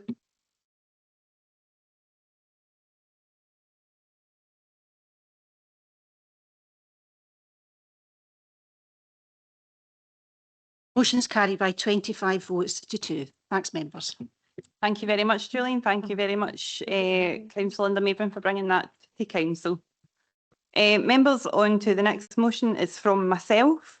Council, we know that my chosen charity of the year is East Ayrshire Young Carers. So what we're asking is that we currently operate a guaranteed interview scheme for care experienced young people. I was having conversations with some young people at our carers, and what they were telling me was that they were being knocked back for interviews given that they had no traditional work experience. I'm saying we have a guaranteed interview scheme, but apparently that does not extend to young carers. So we're just looking to mend that. So my motion is as follows. East Ayrshire Council currently operates a guaranteed interview scheme for care experienced young people who meet the essential criteria for council posts in recognition of the additional barriers they may face in accessing employment. Council recognise that young carers also experience significant barriers to employment as a result of their caring responsibilities. Council is therefore asked to agree to extend the guaranteed interview scheme to eligible young carers who meet the essential criteria for council jobs and to instruct officers to put the necessary arrangements in place to deliver this commitment. So East Ayrshire Young Carers, as some of you may know, is celebrating 30 years this year as a charity. So every week here in East Ayrshire, across the carer centre of Kilmarnock, New Cumnock, Cumnock and Dolmelliton, There's over 300 young carers walk through their doors in our communities, and they've got over 2,500 registered young people in our communities as young carers. As some as you'll know, these are young carers are young people who have a caring responsibility, often to a parent, sibling or grandparent who are living with an illness, disability, ill mental health or addiction difficulties. Due to this, when they're applying, they are finding the experiences that I have mentioned. And actually, Council, I'm sure you all agree that a lot of these young people are often what we could refer to as jack of all trades. And they become this way before adulthood. They act as carers, cooks, cleaners, babysitters, accountants, sometimes medication administrators. And they're doing all that whilst trying to balance school, their caring responsibilities and just trying to be a young person. So young people, they develop remarkable qualities. They're resilient, they're compassionate, they're mature beyond their years, their organisation and problem solving skills are second to none. And I know many of you have met young carers across East Ayrshire. And I'm sure that will be the case for all the young carers throughout the nation. But too often their caring responsibilities are creating barriers to education, employment and opportunity. And East Ayrshire Young Carers Centre have said that they're struggling, if they're at school, they're struggling with their homework, they're more likely to experience mental health difficulties and social isolation. So Council, all I'm asking is for us to show what a council we are and we know that we are, a council that values lived experience, a council that values compassion, the contribution these young people make to our communities every single day to help those that they love. We know a diverse workforce leads to stronger organisations, and young carers bring qualities that every employer should value highly. We pride ourselves as a council of being a really ambitious council, a forward-thinking council, and supporting young carers into employment is a really practical way of showing that in practical terms. So I must thank also our HR colleagues. So when tabling this motion, they've let me know that there is a policy review also coming to council that they are looking at to include young carers within that policy. So this is just to pad that out and assure young carers that we are all taking it seriously. So again, we're just showing the opportunity to lead by example, and I hope colleagues across the chamber will support me to help East Ayrshire be a place where carers are recognised, valued and give every chance the same as all our other young people. Thank you. Councillor. I'll second the motion, Provost, and I think a really valid motion and recognition of what our HR team are doing, and that as far as that work experience policy goes, as well as opposed to the recruitment. And the recruitment and selection policies are all currently being updated, and I'm aware of that. I think I've spoke passionately before in the past about with young carers, and I used to coin that phrase, please pardon me, is that no all heroes wear capes. Right, and as far as we're young carers as young as 6 years old growing out through life, right up until their working age, the barriers they face as far as employment and all aspects of growing up as a child goes beyond recognition sometimes. So for me, this is quite simple for me to second, and that guaranteed interview process, absolutely 100%. And it's raising that awareness again, I suppose, Provost, about we're young carers. Having the policy is really important. I think the implementation of the policy is equally is important, and the understanding whoever is part of that interview process recognises, and it's really important because at all grades and all levels it must be recognised that we're looked after children and young carers are really, really important for the future. Oh, for sure. Thank you. Council, open it. Councillor Linda Mabin. Thanks, Provost. Just to say on behalf of the Labour group, we had a discussion about it at our group meeting. These kids have got enough barriers throughout their life, so I'm not going to repeat what yourself and Councillor McMahon just said, but just to absolutely give our full backing to the motion. Thanks. Thank you. Councillor Watts online. Thank you, Provost.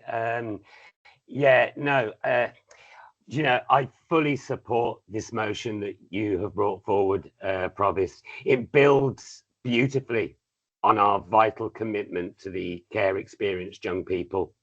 And it matters because it extends the proven success that we've already got within the guaranteed interview scheme. It already offers life-changing support to our care experienced youth. And both groups face shared barriers, as we know, meaning that care experienced youth and young carers alike encounter unique and profound disruptions to their education and career paths. And backing this extension creates the double impact, and it ensures that no vulnerable person in East Ayrshire is left behind in our recruitment process. So ultimately, I believe, and certainly the majority of my Conservative group believe, that this fulfills our duty by strengthening our role as a corporate parent and being community champions. It opens doors for those that need them most. So by backing this motion, I think we will be broadening a successful framework that will help lift up a deeply deserving group of young people. So I fully support this motion. Thank you, Provost. Yep, thank you so much, Councillor Watts. Leader? No, I think, like others, I think it's an excellent motion. And maybe just to back it up, I would hope others would take our lead on this. And, you know, our community partners, certainly the health service amongst others, further education as well, seek to do the same with our carers and care experienced people, as you suggest, and even private sector. I think we should, contact the local business associations and do the same and make them aware of what we're doing and ask them to follow suit. That would be amazing. Yeah, absolutely. Okay, Councillor Maitland. Thank you, Provost. Absolutely endorse this motion. When we met with the young people and they told us about their barriers to getting interviews, it was really quite stark.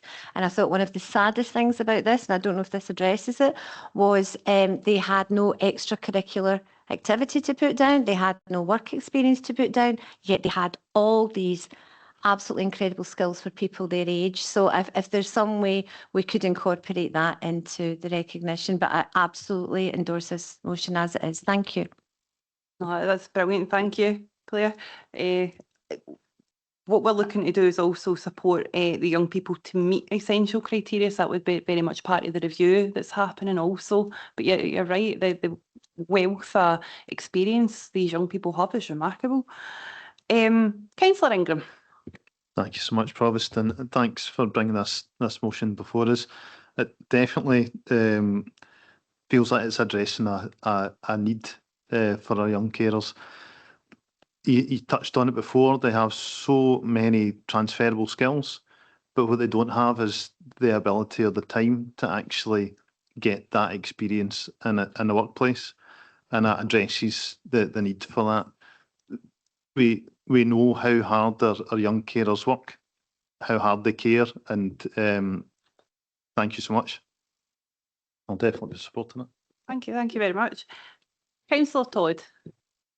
Thank you very much, Provost. Yeah, totally agree. It's great to, finish that round. There's a brilliant statement in the Armed Forces Covenant, and it says that no member of the Armed Forces should be disadvantaged by being a member of the Armed Forces. I would love to see that being adopted here, where no young carer should be disadvantaged by being a young carer. So well done for bringing this forward. Fully support it. Oh, that's lovely. Thank you. Councillor Cannon. Thanks, Provost, and thanks for everybody. I think, it's a fantastic motion, which is unsurprising. I think I can't really add to anything. It was really just an observation. I think we should maybe have more short agendas, because I think today shows how productive we are when we debate as a chamber, and anyone watching that would see that, how effective we collaborate and how innovative we are. And that's really all I want to say. It's just an observation. Yep, absolutely fair. Thank you very much. Council, are we happy to agree my motion? Thank you so much, everybody. Thank you. And thank you to our HR colleagues in advance and for the work they're currently doing as well. Thank you. Agenda item 5.3, we have a motion by Councillor Cogley, and I'll pass to Councillor Cogley to speak to her motion. Thank you. Thank you very much. Thank you, Provost. On the 28th of September 1919, Alexander Fleming discovered penicillin. Fleming is considered to be one of the most influential scientists in medical history. His discovery opened the era of antibiotics and saved and continues to save millions of lives worldwide. He was knighted in 1944 and awarded the Nobel Prize in Physiology or Medicine in 1945 for his work. Sir Alexander Fleming was born in Darvel and went to primary school in Darvel and secondary school in Kilmarnock. The 100th anniversary of the discovery of penicillin will be celebrated worldwide on the 28th of September 2028. Interest will inevitably be centred on Sir Alexander's birthplace. The current memorial is in a very poor state of repair and not fitting for such a globally renowned figure. The Darvel community, as I'm confident you would expect of Darvel, is organising events and will of course be working with the local schools. Their work also includes the refurbishment of the memorial with an estimated cost of £350,000, of which £200,000 has already been raised. I raise this today as a motion to Council to remind you of this world-famous medical giant who came from the Valley and of course East Ayrshire. So please support us through our schools throughout East Ayrshire with fundraising opportunities wherever we can secure access to funding. And I think earlier this morning you should all have received the electronic flyer, which is just a flyer like that, which outlines in more detail what I'm saying today. I also wish to thank the elected members who've contacted me pledging their support. Councillor McGregor from the ward and a number of councillors from outside of the ward, and in particular Councillor Adams, who nudged me to raise this as a motion to Council today. Thank you. Thank you. Councillor Cogley, do you have a seconder? Councillor Adams. Thank you. As my esteemed Councillor Cogley highlights, Fleming went to Loudonmoor School outside Darvel, and when he finished there he made the long walk, and it is a long walk into Darvel. He finished his education in my ward at Kilmarnock Academy at the time. He then travelled to London to continue his medical journey. The highlight of that being, of course, the discovery of penicillin, and the centenary of that, of course, is in 2 years' time, as Councillor probably mentions. That's been highlighted as the greatest scientific discovery by mankind. That was a chap who came from our own community, and I think it's only right that we put pressure on any way we can to acknowledge the significance that a young man from Ayrshire, from East Ayrshire, from Darvel, made, not just his community, but to the world. How is he seen? Well, there's one bit of Scotsman, Englishman and Irishman. Yes, he was born in Darvel, but he's laid in St Paul's Cathedral, next door to Wellington and Nelson, two giants from the UK who were actually more famous for taking lives. Fleming was more famous for giving people life across the world. Medical magazines all over the world at the millennium highlighted that penicillin was the greatest discovery of the millennium and Fleming the greatest scientist. Times magazine mentioned Fleming as one of the most influential people of the 20th century. I'll quote what they said. It was the most infectious, life-saving drug in the world. Penicillin would forever treat bacterial infections. By the middle of the century, Fleming's discovery had spawned a huge pharmaceutical industry that created penicillins that would conquer some of mankind's most ancient and horrible diseases, including syphilis, gangrene, and tuberculosis. Fleming not only saved lives, he continues to give people employment because of his development in medicine. To quote another famous Ayrshirman, "Oh, would some power the gift to gie us to see ourselves as others see us." Fleming's acknowledged throughout the world as being a giant. He was given awards from the President of the United States, the Grand Cross of the Legion of Honour from the French Republic, the Grand Cross of the Order of Phoenix from Greece, made a Knight of the Grand Cross from Spain. We've got a square to Darvel. There's a statue in Madrid paid for by the matadors because they succumbed often to illnesses and died, but through penicillin they were all saved. He's got a square named after in Prague, a statue in Rio, a school in Bulgaria, and Athens because of his second wife more than often than not. He's got a number of streets, squares and monuments named after him. He's got an underground tube station named after him. His face appears in banknotes across the world and indeed stamps. He's not just famous on Earth. He's got an asteroid belt named after him and a crater on the moon named after him. And of course, how do you really highlight somebody's fame? Well, he's got a Witherspoon's pub named after him in London. Fleming has given a great deal to the world, and I think it's only right that East Ayrshire gives a bit back to Fleming. So please support the motion and do what we can to acknowledge Fleming's amazing work in 2028, the centenary of the discovery of penicillin. Thank you. Thank you very much. Members, I have a few people to speak. I've got councillors Reid, Boyd, McGregor and Richardson, and if you wish to speak, just indicate to me. Leader. Thanks very much, Provost. Yeah, I think this authority down the years is, every member that's ever represented the area has been particularly proud of Sir Alexander Fleming. I'm as a former pupil at Kilmarnock Academy, not when it was Northampton Street, James, but when it moved to Elmbank Drive. But I think there continues to be, in its latest guys up at Willie McIlvanney campus, there's quite a bit of tribute up there towards Sir Alexander Fleming there, as well as, and of course, in his hometown of Darvel. But just looking back, just the most recent thing, in terms of the mural and other money, I was looking back at the papers of December 2005 Council, where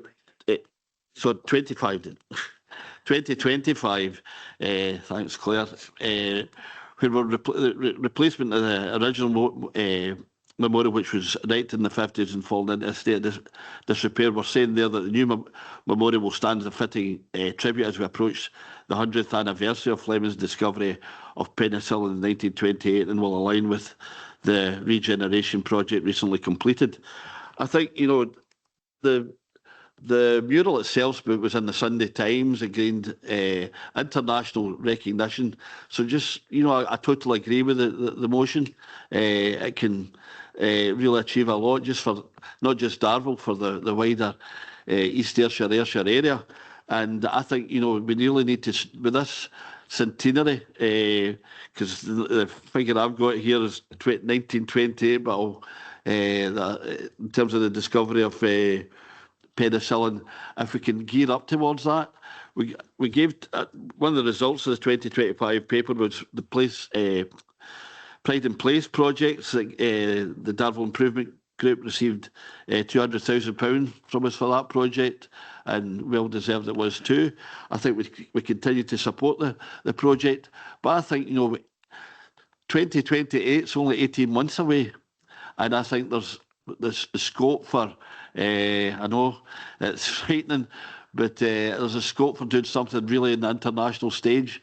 And we maybe wanted to ask the Chief Executive and to look at something, to build up a strategy of how we can celebrate this.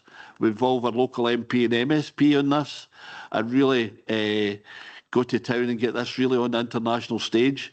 And, we've been very ambitious about this, and prepare something, even right to the new tourist minister, who was announced yesterday, even invite him for an invite down here, just maybe give him his first letter from the local authorities to just see what an important role Sir Alexander Fleming has made upon the world, and as well as how we wish to recognise that where he's been educated and where he was born, where his roots are here firmly in East Ayrshire.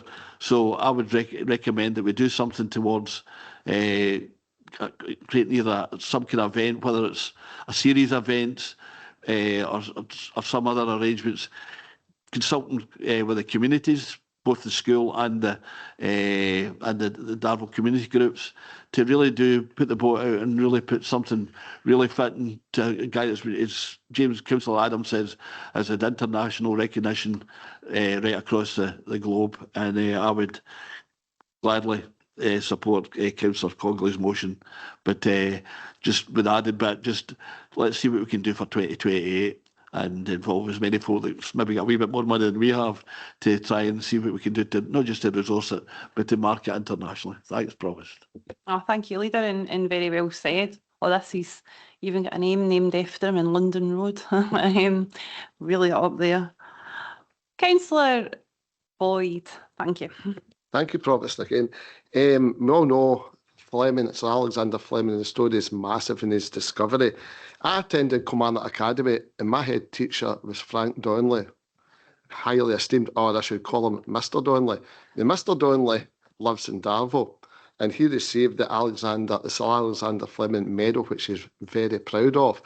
And Mr. Donnelly, when he retired, did a lot of research on Sir Alexander Fleming, and I kind of accidentally get drawn into this. He was doing talks and I ended up his roadie going about different community groups, and I learned a lot from his talks, and it really is amazing the science behind this.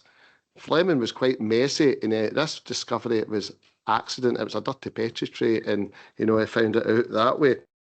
And see, when you delve into this, not long after the discovery, we've got World War II. In World War II, the casualties was at 50 million. It's horrendous, but there'd have been millions more if it wasn't for Fleming's discovery. So Fleming saved millions of people in World War II and beyond. It's quite incredible. And if we go and look at Darvel at present, as Councillor Reid said, I love that mural. I can't get the word Easton Square, and the colours and the molecular structure on it. But the present memorial, it could do a wee bit of upgrading. Mr. Donnelly created the museum there, but you see, if you go to other countries, when you travel about with such a significant figure, you'd have a proper visitor centre. So I would hope we could maybe improve that in the future with Darvel Town Hall, upgrade it as well. And an interesting aside came in the talk, and Councillor Adams mentioned this, the amount of Fleming stuff abroad, and there's a lot of memorials in Spain. And you might think Spain is to do with the bullfighting. When the matadors get gored with the bulls, infection spread in very, very quickly. So there's been hundreds, if not thousands, of matadors saved with penicillin. So all these wee communities in Spain have got memorials up. So Fleming is absolutely huge. And my final wee point is, we're talking about transport today. I live at Lochfield Farm, which is just in the edge of the wind farm. You take a wee drive up there. It's 4 miles for Darvel. He walked here every day, backwards and forwards, so there was no school transport. He was out with the 3 mile radius. So he's an incredible man, and I fully support everything we can do here. Thank you very much. Absolutely. Councillor McGregor. Thanks very much, Provost. Be no surprise, I'm really pleased to see this motion come before the council as one of the elected members for the ward and a resident of the Irvine Valley. I am, as many of us are, acutely aware of how large Fleming's legacy looms over the Irvine Valley, particularly Darvel, where, as it's been mentioned, he was born and he was educated before coming to Kilmarnock to continue that step on his journey to a place amongst the giants. It can also be noted that that wasn't the end of his connections. He was a frequent visitor back to Darvel. He engaged with the community. He wasn't, perhaps of some other Scots of major note who perhaps upped sticks and were never seen again. He was back and he was involved, and he was presented with, recognition in his community. But with regard to the mural, if you haven't been out to see it, I'd imagine most of you have, it really is incredible. You need to see it at the corner in Darvel. And it's just at the tip of the iceberg to what I think the community has in store, and I think that's what Councillor Cogley and Councillor Adams are trying to do with this motion, to focus real conversations and energy on Fleming's legacy, particularly in Darvel, such as the importance of Fleming to East Ayrshire. Of course, we pass him every morning when we sign in. He's on the wall alongside some other greats. He rightfully takes his place as a Nobel Prize winner. I'll finish there. I fully support the motion, and I am going to apologise for this remark, but hopefully we can mould something cohesive going forward. Take that pun, seeing as we're on theme. Thank you. Thank you very much. And yet you're right, that mural's a stoter, isn't it? It's absolutely brilliant.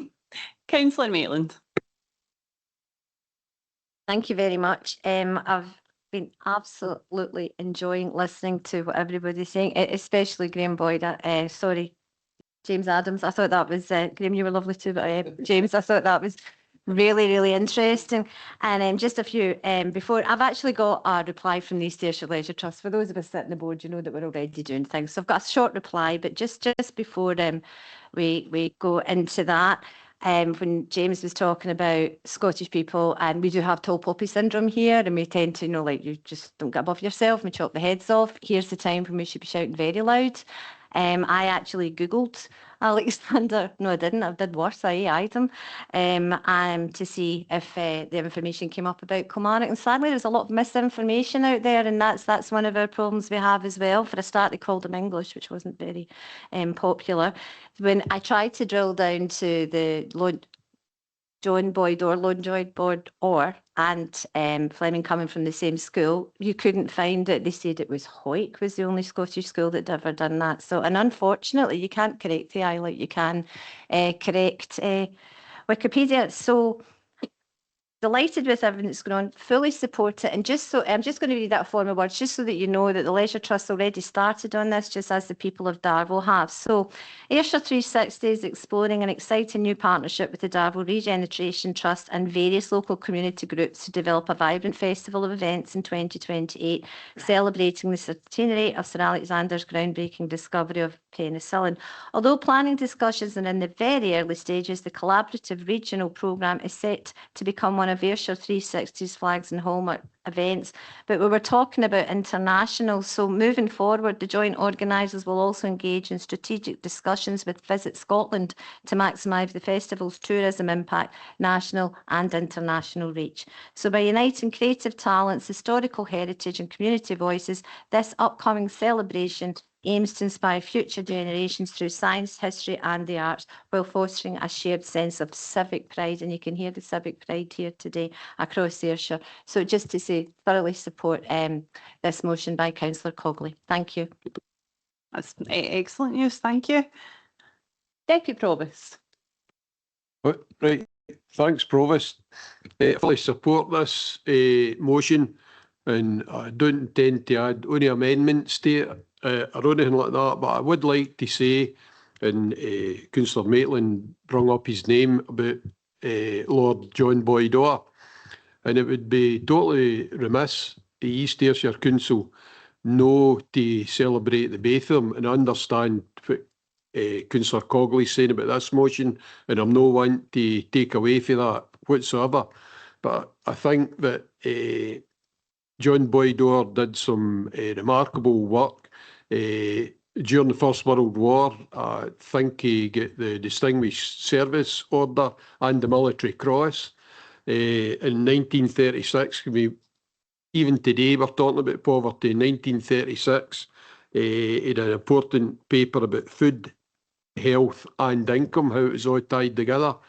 And I think between East Ayrshire Council, Ayrshire 360, we must be able to get some funding together. A nice bronze bust of John Boyd Orr in Comores, where he came from, would be lovely. I think the both of them were born within a year of each other. According to Councillor Adams, when I was talking to him last night at the wonderful event at St Joseph's, I think they both had the same head teacher. So they've got a lot in common, and I think that's something that we should be exploring as well, because it must be quite rare that one wee shire has got 2 Nobel Prize winners. So I would just like to add that in and get some consideration for John Boyd Orr. However, I don't want to take anything away for the motion that's here today, but I just thought I would add that in because I think it's really important that we should be celebrating 2 Nobel Prize winners. Thank you. Yep, no, that's absolutely fair. Yep. Leader? No, I think it's absolutely essential that we contact the school, contact all the community groups. I do remember maybe about 10, 15 years ago when we were looking to do a community art project to commemorate Sir Alexander Fleming, when the artist suggested, I think it was 3 feet wide illuminated Petri dishes, which we went back to the community and we're sent home to think again. So it's really important that we involve the communities in any of these solutions. But I think it's absolutely worthwhile to do. Aye, no, you're right. Councillor Elaine Kibben.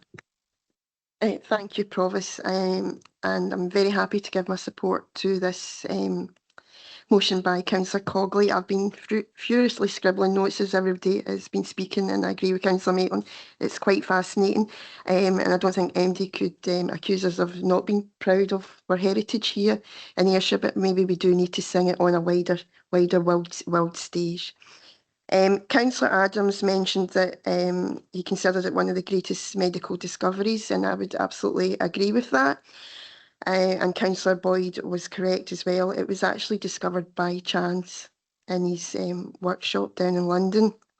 But there were actually other environmental conditions happening that year, Councillor Boyd, that led to the actual discovery. But I won't bore Chambers with a science lesson today. But of course it does. I think it embodies the Louis Pasteur quote that luck favours the prepared mind, because if that man had not been sharp, noticed that observation, then as we've said, we wouldn't have had this world renowned medical discovery. Leader mentioned about doing some wider involvement and involving other community groups and the schools. I would just like to remind the Chamber and the Chief Exec, because obviously the Leader's action was to yourself, Eddie. 1928 seems to be quite a significant year, because as you'll recall, I had an earlier motion that was the year that the universal suffragette vote was extended to women. And I believe there were some other things happening in that year as well. But that's looking past. I'd like to bring forward something that is about modern penicillin production. Down the road in Irvine, there is a plant opened in 1973 by the then company Beecham's, making modern penicillin-based products, and they're still in production today here in Ayrshire. And that was a great claim to fame that people who worked at that plant still have today. And I haven't worked there for over a decade, but when I was working there, one of the claims was that we were making a fifth of the world's penicillin-based products in Ayrshire. So I don't know if that's still relevant today, but that certainly was in that time. And finally, Councillor McGee, yeah, the whole Pride in Place feeds into my personal interest for public art and what it means in the heritage to look back, but also to look forward and remind people about important aspects and what it means to our lives today. Thank you. Happy to support the full motion. Lovely. Thank you. I think that all the Chambers kind of went, oh, when you said you've only done science lessons, so.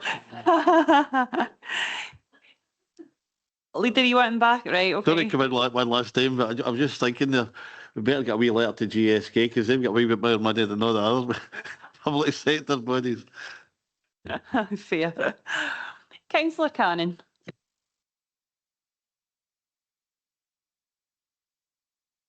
I was obviously going to mention Lloyd Boyd Orr, as John's mentioned. I think, we talk about saving lives. I mean, he was the first Director General of United Nations Food and Agricultural Programme, so I think he's probably saved as many lives as which is quite remarkable.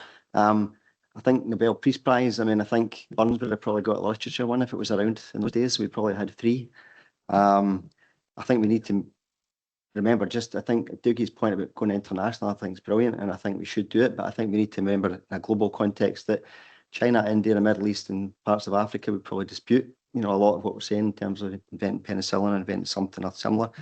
And then the final point, I think, it's not to diminish from anything of those three men, but it's maybe not coincidence that we're celebrating three men, Nobel Peace Prize winners, and not women. So that was all.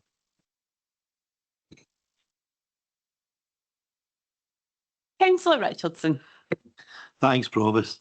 It's notable that he was bestowed the Nobel Peace Prize in 1945 for his work, and there was real reason for that. A quick Google search shows that during the Second World War, Allied battlefield mortality rates because of penicillin were reduced by 15%. The Germans and the Italians didn't have access to penicillin. So if you took a shrapnel wound in your arm or your leg and you were a German or an Italian, the likelihood is, depending on the seriousness, but the likelihood is you were looking at an amputation.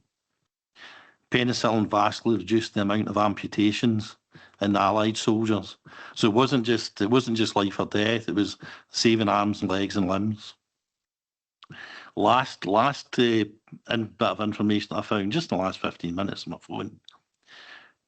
6th of June 1944, D-Day landings in Normandy.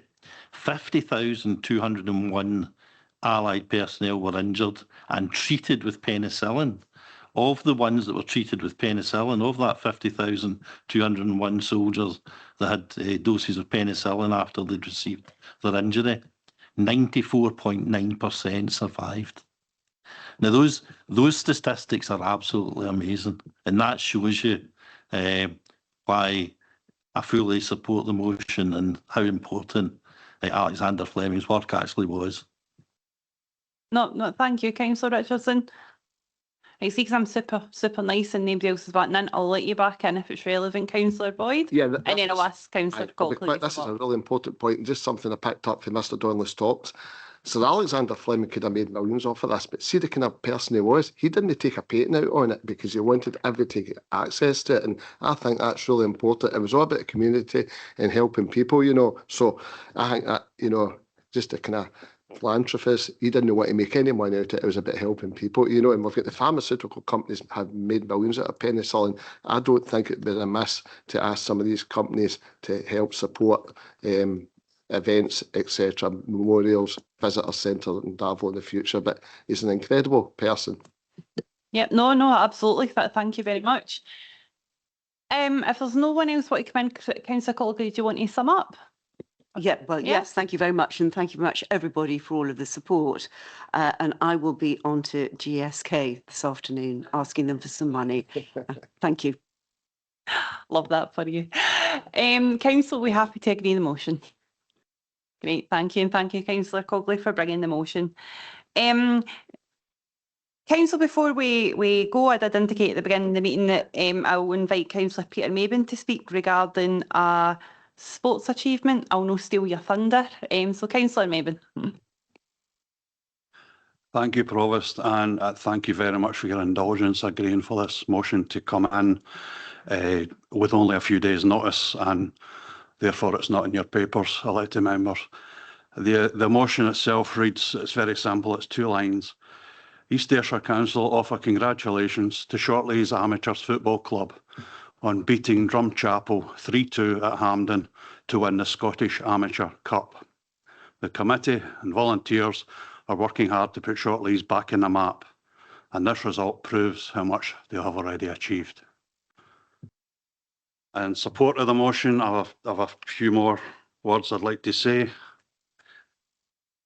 I ask for this congratulatory motion to be brought before Council in recognition of the extraordinary achievement of Shortleys Amateurs in winning the Scottish Amateur Cup. The fact that the club does not even have a home pitch to call its own and has had to play some matches outside Kilmarnock make this triumph all the more remarkable and meaningful for the players, management and supporters. This success also reflects the passion, commitment and determination shown in the work being carried out in Shortleys, alongside other local teams, to help build a lasting community sports facility. My ward colleagues and I have been proud to support these proposals. Elected members and council officers have already had meetings and started working with the teams. They have ambitious plans for the future, and we should continue to support them.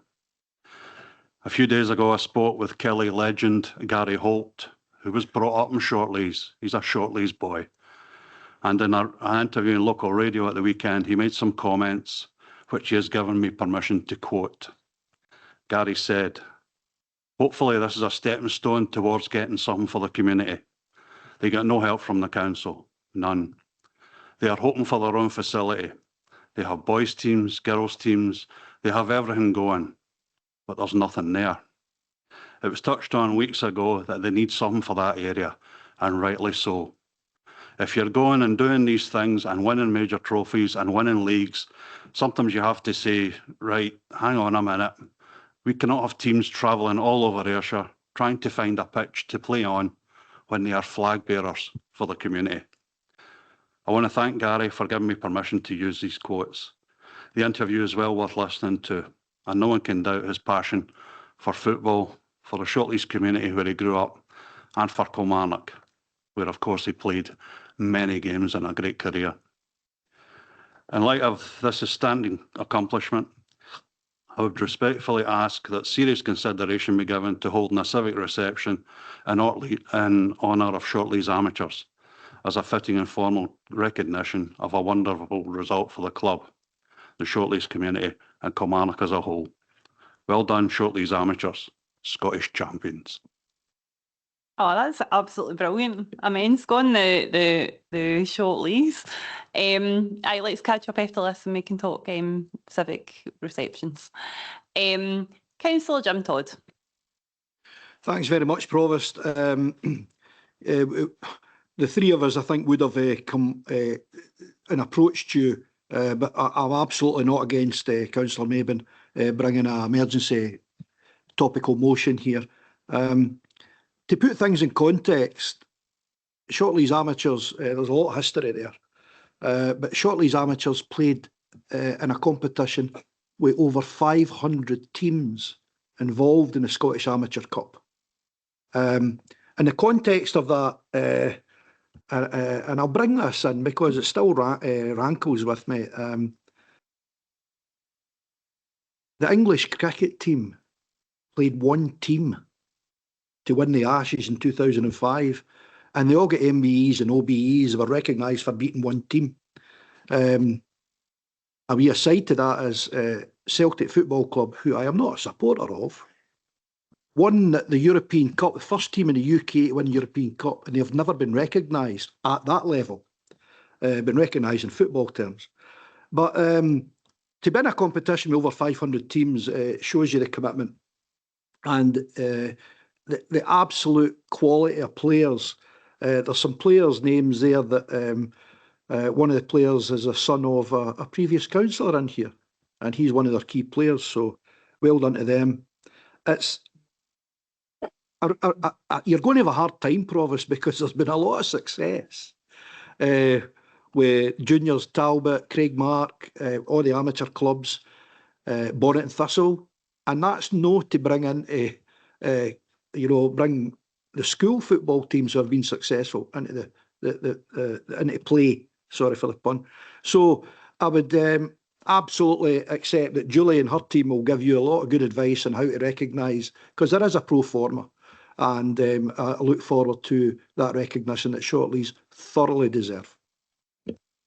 Very well said. Yeah, and I think all councillors know that there's so much happens in East Ayrshire, and I cannot be aware of everything that happens. So when Councillor Mabin had told me, that's absolutely amazing.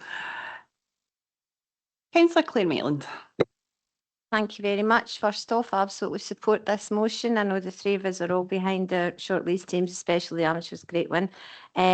Just for some reassurance out there that we have already got a constituted strategic group. It's been a while in the go, but it's now constituted. We've had a couple of meetings, and this is all for the Shortleys amateurs.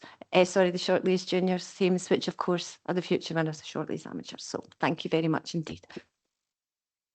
Thank you. Leader. Well, you've got support from this Belfield boy, supporting Short Leys. I think it's a great feat. But the other thing is, you just go. I mean, as Councillor Todd said, you've got Auchinleck, Talbot, and others as well. I always think East Ayrshire's a home of football. From from Glenbuck cherry pickers to Short Leys amateurs to Kilmarnock to all the Talbot, the Cumnock, all the and Craig Martin, all these teams that do so well and have done so well this season. We're absolutely proud of that, and glad to have I'll add my support to that as well.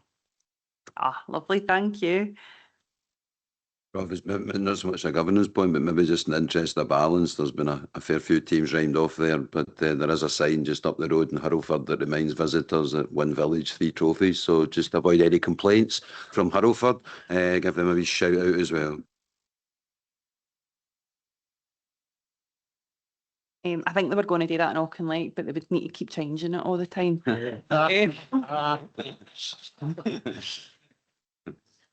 Councillor Cannon.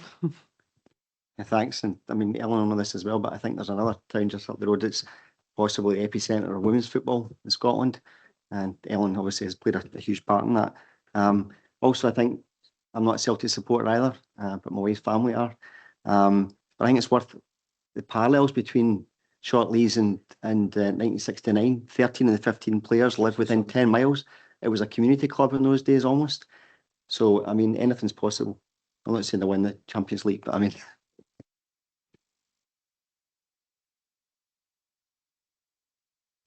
No, very thank you. Councillor McGregor.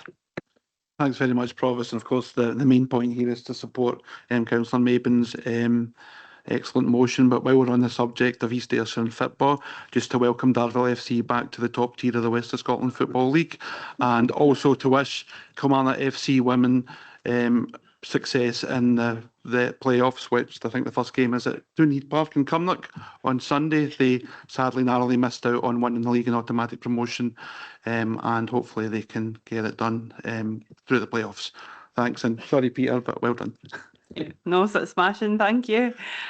Councillor Barton. Thanks. And apologies to Councillor Mabin. Obviously, I congratulate Short Leys amateurs, but I am also going to hijack your motion on the back of David's comments. And the 14th of May, I attended Blair Park and I witnessed Hurlford Primary School boys win the Silver Cup, which is part of the Brownies Ayrshire League Cup final. They beat Corsill 4-2, so congratulations to them. So it's 4 trophies, David. Thanks. We need to change the sign. Deputy Provost. Just when we're getting every day a shout out, it appears, just to remind folk, Knock Tiber amateurs for a small village won the Scottish Cup many, many times.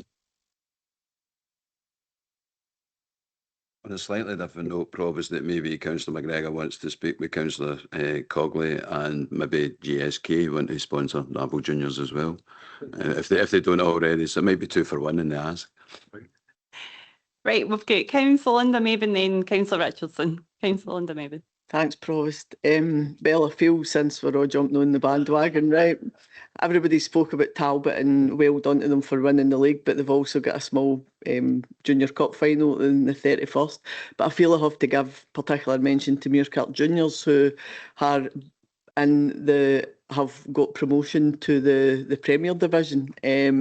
Unfortunately, I get the sad news yesterday their manager has resigned. I don't know whether he was feared or no, but so he's done wonders. So well done them, because in the big picture of a lot of the junior clubs, they are a smaller junior club and they struggle a lot financially. So really, really happy to see them back in the Premier Division. Cheers.